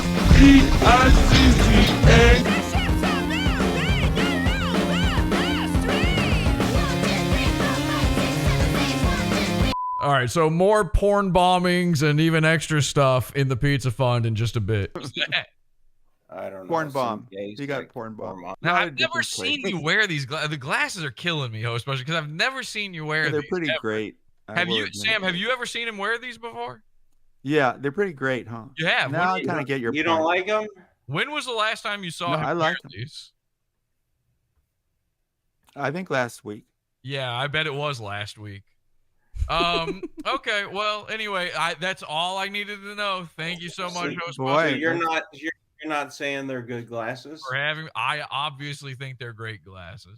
But you wanted to roast me. You wanted to own me, I right? said from the beginning, I have no intention of coming. I want to hear about the gay thing. Not on your own See, show. Jesse is the type of guy who, like, you know, I was in his live stream last week, and he said one of the things he said was, "Did this go the way you wanted it to go?" I was like, I don't know, man. The answer was no. Your response was no, as in you had been pwned. Well, of course, I didn't want it to go Well, you had been pwned. negatively because What happened was you came in. If it was you my thought it was- opinion, you I thought it would was gonna like go to be your praised. way. Go ahead, Jesse. What you thought was going to happen was you came in, you thought you had me, and then instead you got pwned. I got pwned. You got pwned. So For the universal audience, explain that. what does that mean? What is a universal? What does that mean when you say that? For the viewers, for the people viewing right now, You call that the universal audience? the universal audience. Dude, it's a joke. Don't you get it? Come on. No. Now listen. Well, I Jesse's got it. A little. You think he's Jesse serious? can't keep up. It's okay. I can't. Well, he can't. obviously you can't. No. No, you were saying that you pwned me, so let's go on. Oh, you explain it. I'm not going to do that to you on your own show. I'm not. You said you pwned me, and I want people. If you want it explained, you have to explain. So Jesse pwned me, I guess, because I cyber sexed somebody, and it turned out to be a dude. And I guess, like in a world where you're gay, true. In a world where gay people are bad, yep. That Jesse thinks gay people are like the worst people this side of heaven. No, there's worse. Then that's bad. In my world, they're good people. So Really? I don't see a sin in that. What fucking world do you live in? I live in the real world, and it's 2023. Land of delusion. And it's about to be 2024. Would you ever let a gay couple adopt you? He's been watching I Stall mean, I'm Master. old enough that I don't really need parents. If they had a lot of money. You live with your parents, though. So Yeah, I live with He's my married. parents. Dude. Are you? yes, actually, but you're Well, married. congratulations. So we're all. Me too. We're all. Wait, hang married. on a second. You're married Yeah. to what? Oh come on. A What guy? do you mean to Or a what? girl? Lena to a Dunham. guy. No. I'm actually asking. I'm not being facetious. Hey, you know me. I'm married to a guy. I don't know. I know literally. I know one thing about you. Would that offend you? If you were married to a guy, Jesse, let's say I was married to a guy. Would that offend you? it wouldn't offend me. Although it would feel like you're taking away from the sanctity of my marriage. Your marriage? What does that mean? My marriage to my wife. Well, that's ridiculous. Well, but it would that- feel that- that way. How? Well, that's your feelings, dude. That's strange. Are you actually married or are you just fucking around? No, I'm not fucking around. Wait a She's second. Israeli, and I've been in Israel. And, When did you marry her, Hostbusters? Recent enough. Well, it would have to be pretty recent because you were cyber sexing with someone you thought was a lady not that long ago. Were you cheating on your wife? Listen, I'm a sexual gay person. I'm a bad person. So either Now, you're let lying me ask you about a being question. married. Either you're lying about being married or you cheated on your wife. You're right. It's one of the two, but not one of the other. Oh, that makes this Now- a lot better of an episode. Okay. Okay. So he is married, and he's been married for, I believe, around 10 years. Holy shit. Which means he would have been cheating on his wife. Now, the next thing I'm going to do here is completely unrelated to his marriage or anything else, okay? Now, remember, this is the guy who's busting hosts. He's busting with hosts. He's busting at hosts. And this is his podcast. That thing you just saw there, that's a stream. That's just a stream. He used to have a podcast called Breaking and Entering. B&E, let's call it. Just B&E. And I just thought you would be interested in hearing what his idea of a good podcast is. So we'll just interrupt what we were talking about for that. Just random. God dang motherfucker. Kind of sounds like comedy shaman there. You're a goddamn motherfucker. How you doing? Good. How you doing? He's got a co-host. Oh, this is interesting. How you doing? Did you record? Yeah, I'm recording right now. Oh, okay. We're here at This is just on their public YouTube channel, available to anybody. Brian Lecter's house. Wait, what was it? Sorry, I We're missed it. here at- Everybody quiet for a second. at Brian Lecter's house. the Brian Lichter Studios, Oh, you're also trying to known chose as my day. I'm Your B. Uh-huh.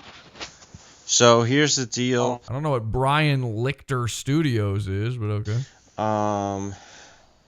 We're gonna keep this shit short because we got some short films to make, and Just commenting on a publicly available podcast. You can hear how good it is. Here's what we're here to talk about. Is I'm kind of gonna interview Enam because Interview what? Elon? What was that? Here to talk about is I'm kind of gonna interview Enam because she hasn't been on as many episodes as I have, so I just want to give you a rundown of. Okay. Well, I I don't feel know. like I missed some of the interviews, not on purpose, because I had other stuff to do. And then it got to the point where I feel like you've been doing them only for so long that it's kind of your thing now. Well, I mean, Oh man, I'd rather hear Keemstar's kid sister's voice.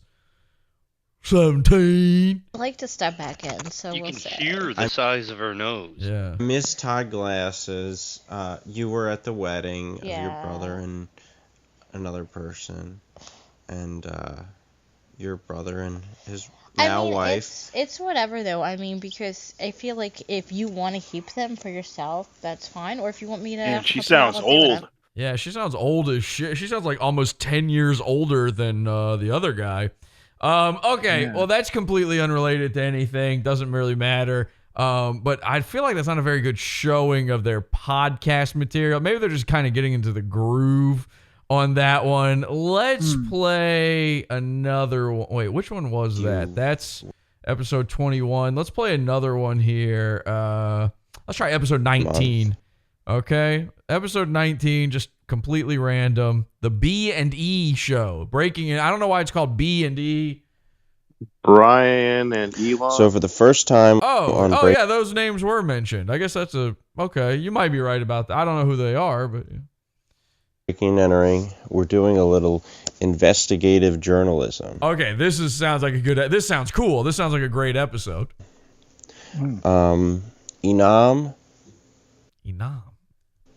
Enam has Boost Mobile. Okay. She black or something? Yeah, you good? Go ahead. Chirp. Yeah, go ahead. You good? Chirp. Where you at, dog? Where you at? You good? Go ahead. And when she started, the bill was due on the 8th of every month. And then for some reason it was due on the 7th of every month. And then recently it was switched to the 6th of every month. And she really didn't have an explanation for why this was happening.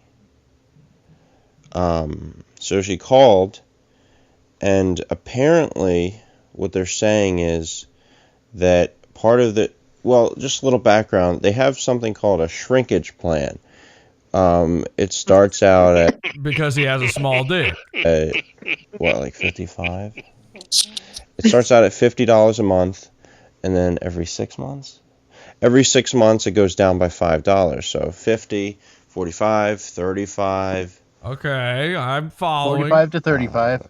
Or 45, 40, 30. All right, yeah, numbers. 5. Somehow. 35 is the minimum. I'm lost. Now, did you notice this happening when you went to 50 to 45? No. So they're saying that part of this plan, which I still don't get, is that Clearly.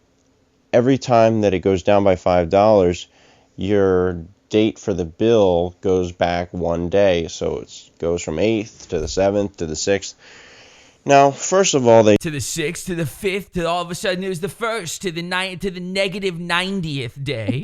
They made a mistake here. Ladies and gentlemen, what we're listening to truly is 40 minutes of two Jews haggling over $4. Okay? That's not a joke. I listened to this entire podcast. It's them calling Boost Mobile and going through every single, like they just keep getting the runaround over and over again, and it just how do we get less money, please? Well, it should be less money on our bill. You should be giving us money for using your here because podcasting. She already reached the limit for how far the internet the price could go down. The internet. So it can't go from 35 to 30. So they really had no point to bring it down to the 6th. So what I'm going to do here is look up on the internet and see if they give any kind of This is explanation. literally less than $2. 1/30th of a $35 bill. There was supposed to be a sale. There was supposed to be a sale, and we were supposed to get it, and then we didn't get the sale. And I also, by the way, when I opened up my mobile phone, I noticed there was a draft. So and then because I didn't have enough money in my account, I overdrafted. So that was far too drafty in here. So please, you're going to have to, and I should be compensated. In fact, we should be giving more money to Israel over this, as a matter of fact. I mean, okay, first of all, Boost, do you support Hamas? Is it, because this is starting to feel like a Shoah. This is a war crime. About the shrinking payments. I mean, my payments, they were meant to shrink. Suddenly they go, what, they go up now? My payments, they go up now? What happened to the shrinking? Okay, I went from 10-inch bent dick to tiny dick. I mean, that's shrinkage, okay? I think I know shrinkage when I say, okay, I'm not going to make you sit through this whole fucking thing. That's what I call it, my pickup line. But the I did. shrinkage plan. I sat through all of that. Okay, let's go back to HB because he's got a point to prove. And of course, where do we go? Back to Redbar, everybody. I'm gonna play this. So he can't stop himself. We were just talking about what right before this. I'm gonna play this clip where Redbar says that Jesse is a creep. This is weird. So he needs to prove that Redbar thinks I'm a creep. That's the point of what's about to happen here. Wait till you see this. This is crazy. You had to type in Redbar. But that's been closed down. Thank you to all those moderators who That's it was a little too far. This is a clip about you. But Hostbusters was a moderator on that Reddit. He was sharing, or he was okay with sharing child porn. And when I outed him about this, he refused. That's right. And I also said, you know what? That's true. Hostbusters a moderator. Incorrect. But It's right there in the clip that you're playing right now. Myself and Redbar, we've buried the hatchet. Well, listen, I'm glad that we cleared this one up. We get along well. Hostbusters is cool with sharing child porn. Thank you for playing that clip. I gotta go, guys. No. Jesse, don't run away. Jesse's scared. Oh, Jesse quitting scared of us. Did he really run? He's just Yeah, I'm running. That's what's happening. It's not that he just, to prove that I'm a creep, he played Redbar saying that he's a child pornographer.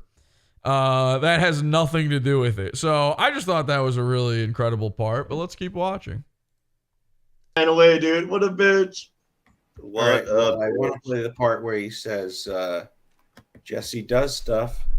Later on that Reddit, he allows child porn to be posted. And he calls me and says he's going to destroy me. This is the real Hostbuster. Hostbuster heard me say this, and he responds. Oh, this is what I said. This was my comment. Hostbuster is okay with child porn being posted on the Reddit. He also calls me and leaves threatening voicemails. Just so everyone knows, he's not a fun character anymore. He's a bad man. Because some people are like, Hostbuster, he's part of the Red Bar world. He's funny. He's just ragging on Mike. It's all okay.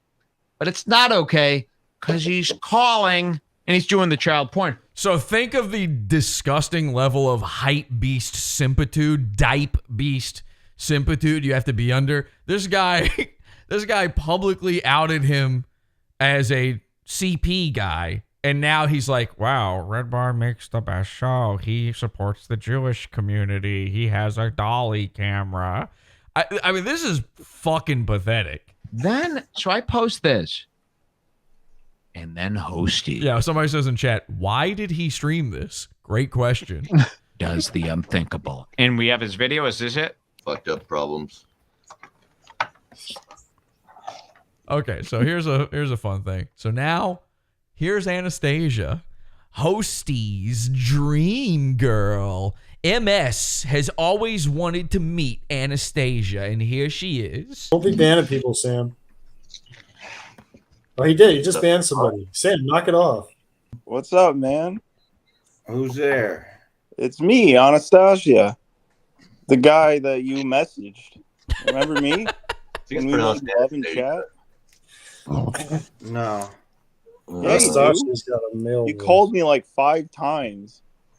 All I did was say hello.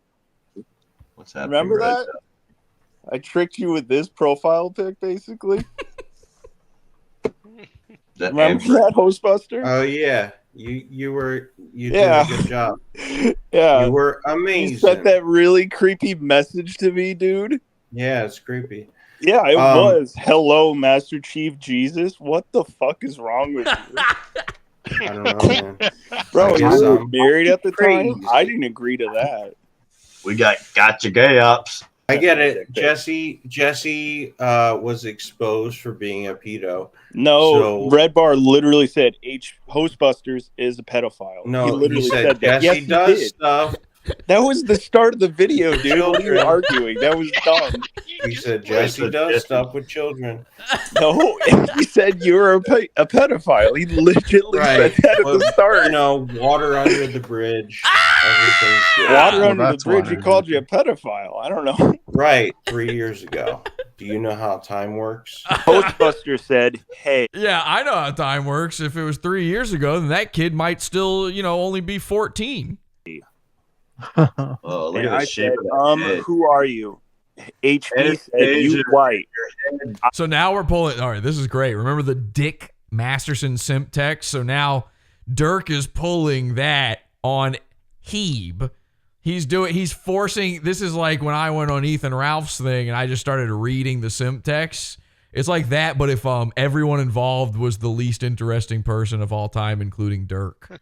I said, Dude, yes. you switch up. Don't just And I show your said, ball. no, I don't head. anymore. I actually think fucking loser. And of course, what do? They pull the Killstream move. They just talk over him. They try to make it go away. Actually, he's a Chad for doing this. Oh, he's a Chad for having sex with a guy on the internet. LOL. So are you white? But that goes two ways. If if Heeb's a Chad for doing it, well, then Dirk's a Chad for doing it. Dirk's our gay Chad champion. You know, he's a Navy man. This is basically built into their code, their honor code. Well, I mean, come on. Eat dick. I gave you a thumb up. Your head is To be honest, you want dick. I know it's hard to understand. Give it a second here. It'll clear up. Shut up. In HP. No, let him go. Lesbo. He wants At to least own I me. get Let him pussy. go. Like, what kind of girl wants to talk to a random guy at 5 a.m? Are you retarded? Imagine getting pussy as a woman. LOL. Sounds funny. Imagine not getting pussy as a man. That is what I said to you.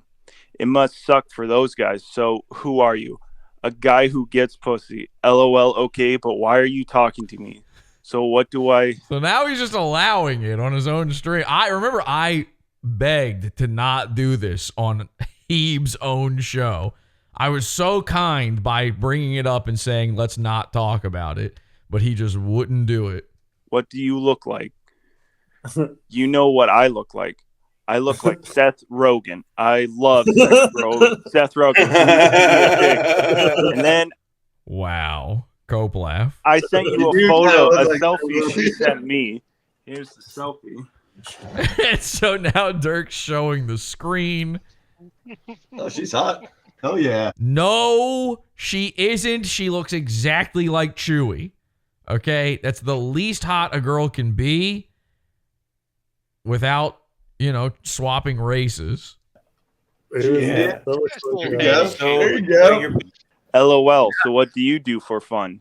HB says TV, video games, skate. You mostly work. Nice. I work with my church and ride my e-bike and play sports. Someone in chat says, who are these people? These are all Diapebeasts, actually. I didn't find that out until later. But this Jeremy guy, the Radio 4 man, by the way. Yeah, because this is also another, we got a gaggle of pretend radio guys here. So he's a Diapebeast. I'm pretty sure this Alex guy is a Diapebeast. And then Jarva.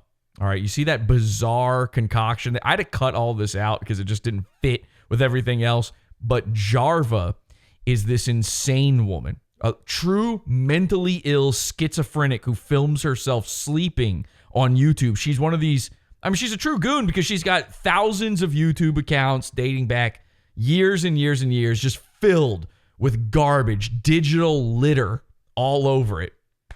Heeb, the reason he has been coming into our Discord over and over again, I'm only playing you a slice. All right, this isn't the whole deal. He keeps coming in because he wants to white knight for Jarva. He believes that we porn bombed Jarva and got one of her millions of shit YouTube channels taken down. I've never heard of this person before. First time I ever heard of her is when he brings her up to me. I tell him, I don't think I did. And to be honest, even if I did, I don't care. But I'm pretty sure I didn't do it. He's demanding I apologize to this mentally ill woman. Well, again, this is a married man who wants to cheat on his wife. So what's his reasoning for white knighting for weeks for her? I wonder. Nice. I like HB. It's a little 2000. HB. I made HB come. I don't know if you guys realize That's the game. I've been catfished by fat girls before. I got kicked Hold off. on. Does this stand-up All right, video still work? Keep owning me. Go ahead. I already owned you. I made you come. I owned you. Whoa! That's new. You've never heard a guy say that before, but that is, if you make another guy come against his will, he's been pwned. Okay? That's brand new. That's hot off the presses. Dirk is an original. He just took a big hit of vape here live because he's worried about this being out there. But Dirk, you no need to hang your head in shame. You are a true Podawful original. Congratulations. I mean, you come, bitch. Hey, let's put you on full cam. What are the trophies for? What are the trophies for? What are those trophies for? Definitely trophy up. Let's see. Wow, look at all those trophies. This is, didn't I tell you? Dirk's a Chad. Look at all those trophies he's got. Get trophies. Let's see it. What is that for? These guys are so nervous that you might be a decathlete or a fucking arm wrestling champ. I mean, if you're an arm wrestler, imagine how much you could make a guy come with. Small dick. Can somebody? So now Dirk is showing on Hostbusters' own stream the "I have a small dick" text message. Okay. You know how Jewish people are. Look at Let's all be the honest. mist. You know me. What are the trophies for? Anastasia, are you ready to come out of the closet?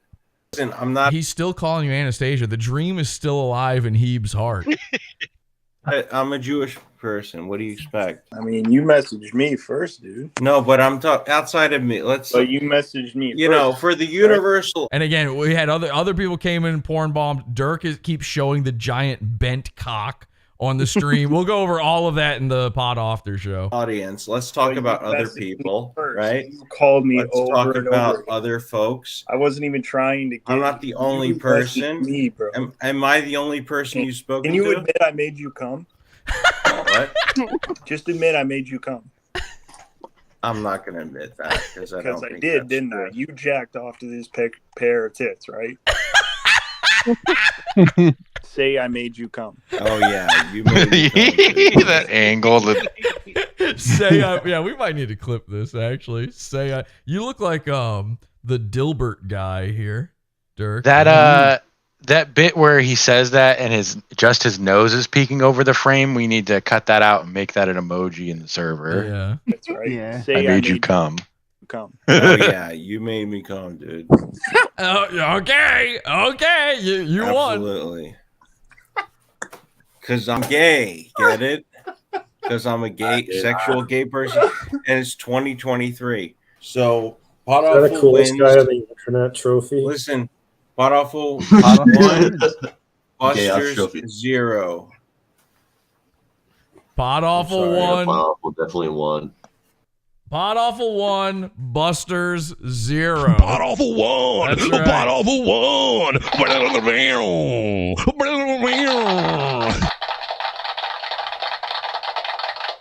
Of course, the big question of that whole stream was what were the trophies for? And of course, we found out they were trophies for making Heeb come.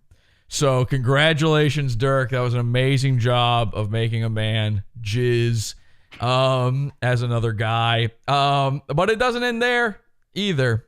It doesn't end there because just today, Hostbusters contacted me, very contrite. All of a sudden, his whole demeanor had changed, and he offered up an apology. Turns out, he was in the wrong the whole time, and it was time to make the apology. So let's take a look at that. Actually, before we do that, hang on a second. Let's call that Gravestone place, huh? Oh yeah, let's do it.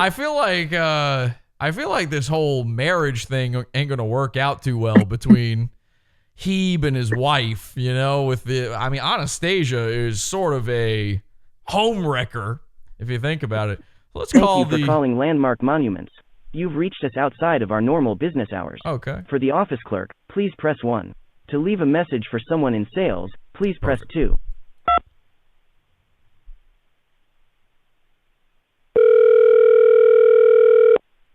This is where he lives. It's outside his house. Literally same building.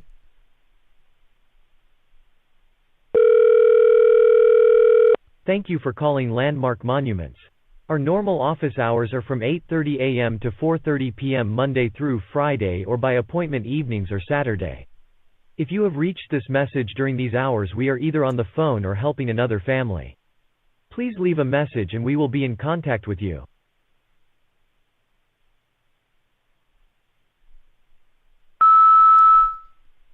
Whoa, that was a piercingly loud beep on your answering machine there. Sorry. Anyway, my name's Jesse from Podawful. You might have heard of me. Listen, I have a bit of an odd request. I'm interested in one of your gravestones. And I notice you have a lot of them outside of your building all around the house there. And my interest is, would it be possible to get one engraved but leave it there on your yard? I'm mostly interested in that. I'm willing to pay full price, whatever it is. I don't know what the prices are, but whatever it is, I'm willing to pay. I just need it to say Hostbusters marriage on one of the headstones. And then you just leave that in the yard. If that's possible, let me know. I would pay to keep it there as well. It looks like, I guess you just keep those on display. But I'm very interested in that. It's very important to me. I am a Jewish businessman. Thank you very much. And you can give me a call back at 480-382-9385. 480-382-9385. Again, I'm a wealthy Jewish guy. My name is Jesse Leiter. Bye.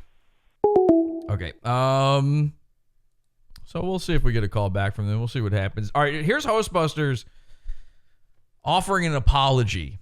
And this doesn't go the way he expected neither. I was requested by Jesse. Is this HP? Oh, hey, Hebe. Oh, welcome back. Hey, man, what's going on, dude? Tom Gully! Listen, Jesse. Yeah, man. I What's up? overreacted. I overreacted, you know. What did you overreact about? I made, I was creating drama for no reason. Mm-hmm. And I apologize. What was that drama you're talking about exactly? I said that you were gay and retarded, Mm-hmm. and that you porn bombed somebody. Right. And what is That the you did. truth? What ended up being the truth on that one? That the person did not care, and that you didn't do it. And that I'm not gay and retarded, I guess, since you brought that part up as well. Yeah. Yeah. Okay. So just to be clear, the person in question, this mentally ill woman you've been simping for weeks now, she never even asked you to do any of this, huh? Not that I know of. No. Okay. But you asked for an apology, you got it. How do So you you're feel? saying you apologize? I mean, you heard me say it. Well, I didn't hear you say I apologize. Jesse, it is with the greatest respect that I apologize. And this has nothing to do with the fact that I have all of your info and you cheated on your wife with a guy in my server, right? Well, if you cross genders, it don't count. Well, we'll find out. All right. Thanks, Brian. See you tomorrow. Wait, what do you mean? What do you mean? No, listen, dude. I overreacted. Right. It was wrong of me. Okay. Uh-huh. I apologize. Yeah. I don't need you making any, big deal about this. Oh, okay. What do you mean by you're going to see me tomorrow? See you tomorrow. No, just tell me what that means. All right, Hebe. Come on, dude. All right, man. What? Okay. So are you going to dox me? What are you saying? Dox you? Yeah. Dox you? What's going to happen tomorrow? Dox you? What's going to happen tomorrow? Dox you? You can say the same thing. I'm just saying. I'm answering your question. I don't care about the drama with that. I just Okay. don't. Understood. That's fair. I'm going to abide by that as long as you admit right now that you are a failed wannabe comedian. Well, I'm not successful. Right. Failed. you know, Failed. Given I'm a up on the failed dream. comedian. Wannabe. Given up. Wannabe. I'm a wannabe internet sensation. I'm a wannabe comedian. All You the made above. memes about yourself. You had multiple podcasts. And you failed in every single respect every single time. Failed at losing weight. You know me. And I think this is most important, failed at marriage. You're right. I'm Because divorced. you cheated on your wife. Well, it's not really that when you have certain understandings. No, I made you but come. I don't think you do have certain understandings. Well, then you're correct. Then if that's what you want to believe, then that's fine. Well, I'm going to find out personally if you do or don't. How's that? I'm going to ask her. You're much more likely to get me as a fan if you accept Is the it an apology. open relationship by its nature? Open? What? Oh man, dude. All right. Well, you're much more likely to get me as a fan, as a long-term fan who buys T-shirts, possibly. You already told me you don't joins even your- buy Redbar shirts. You're not even that good of a Diapebeast. No, that's because I thought he was going to share my private True. address. And I would do that as well, actually. If you want to get me as a fan, I think you're doing it the wrong way. That's great. Who is this You guy? are not. It's Hostbusters. I don't need you supposedly contacting people. I don't have any private information. If you do it more, that's going to be a problem For who? For you? for you. How so? If you do it more, I'll just spread rumors about you. I'll tell people that you're a pedophile. I'll manufacture evidence that's very No. realistic. I'll be called a pedophile on the internet? No. Go ahead, do it. I'm going to call your wife. I'm going to tell her that you purposefully cheated on her with a guy. Please leave your message for Hey, it's Jesse from Podawful. Listen, we got a big problem. You see, Brian, he was having sex on the internet with a guy. It turns out he's a part of a pedophile ring where he trades CP with other pedophiles that he brings onto his little Hostbusters thing. I guess you know about it. I don't know if you're aware of this, but the red, orange brick thing, that's a symbol they use to identify each other so they know that it's safe to share CP. Anyway, if you check your Facebook messages, you'll see I've already sent you one. And it has all the proof of him cheating on you in DMs with a who he thought was a girl at first, found out was a guy, didn't stop him. He's into girls, he's into guys, he's into kids. Anyway, this is bad, but he didn't want me to tell you this, so I figured it was important for you to know. Okay, bye. Was that the thing you were just threatening to do to me? Was that it? Wait, is that the guy who Dirk made come? Yep. Yep. Oh, okay. Oh, okay. All right, ladies and gentlemen. There you go. He sat through that and listened to all of that. Awesome. That was a real phone call to his wife. Now, here's the thing. Hostbusters has had a real tough time. I mean, hey, he's had it real tough lately, you know? So, I mean, geez, he's had it hard.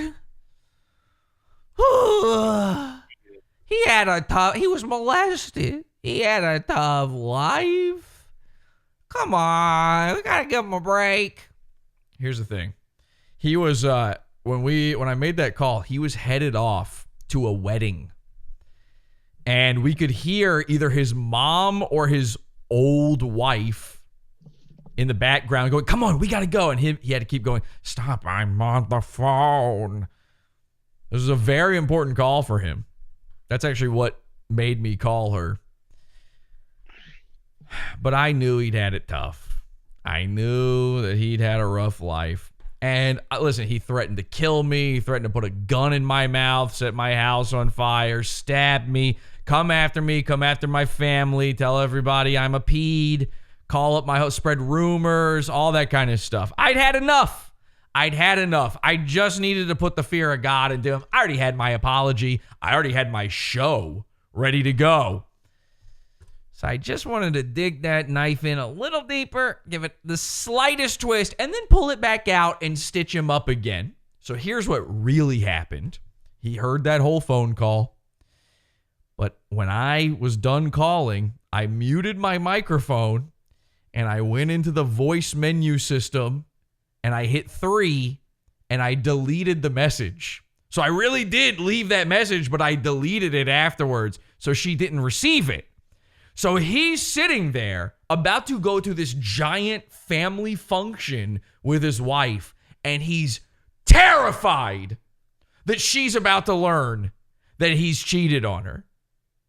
The whole time he's out there, he can't enjoy himself. He can't dance. He can't do anything. Now, he comes back to Discord hours and hours later. He had actually sent me a message because this had been weighing very heavily on him. In fact, at the end of that phone call, I said to him, now there's only one way you're going to be able to find out if that was real. You're going to have to ask her about it. You're going to have to ask her if she got a voicemail. And you know, oh my God, the lump in his Diapebeast heart must have been killing him that whole time, dying to ask her, but too scared to do so.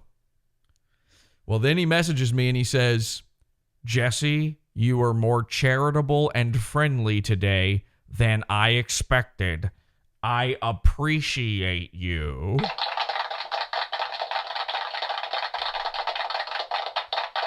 You know what that means?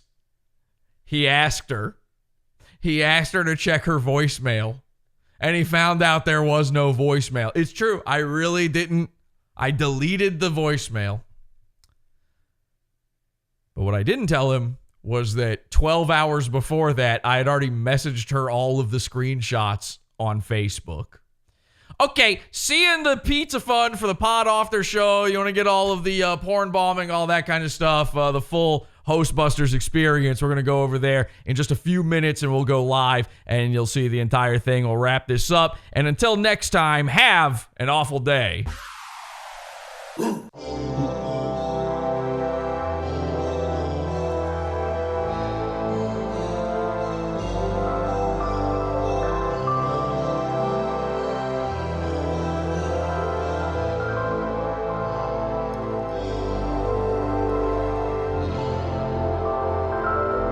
$6 level, Podawful.pizza.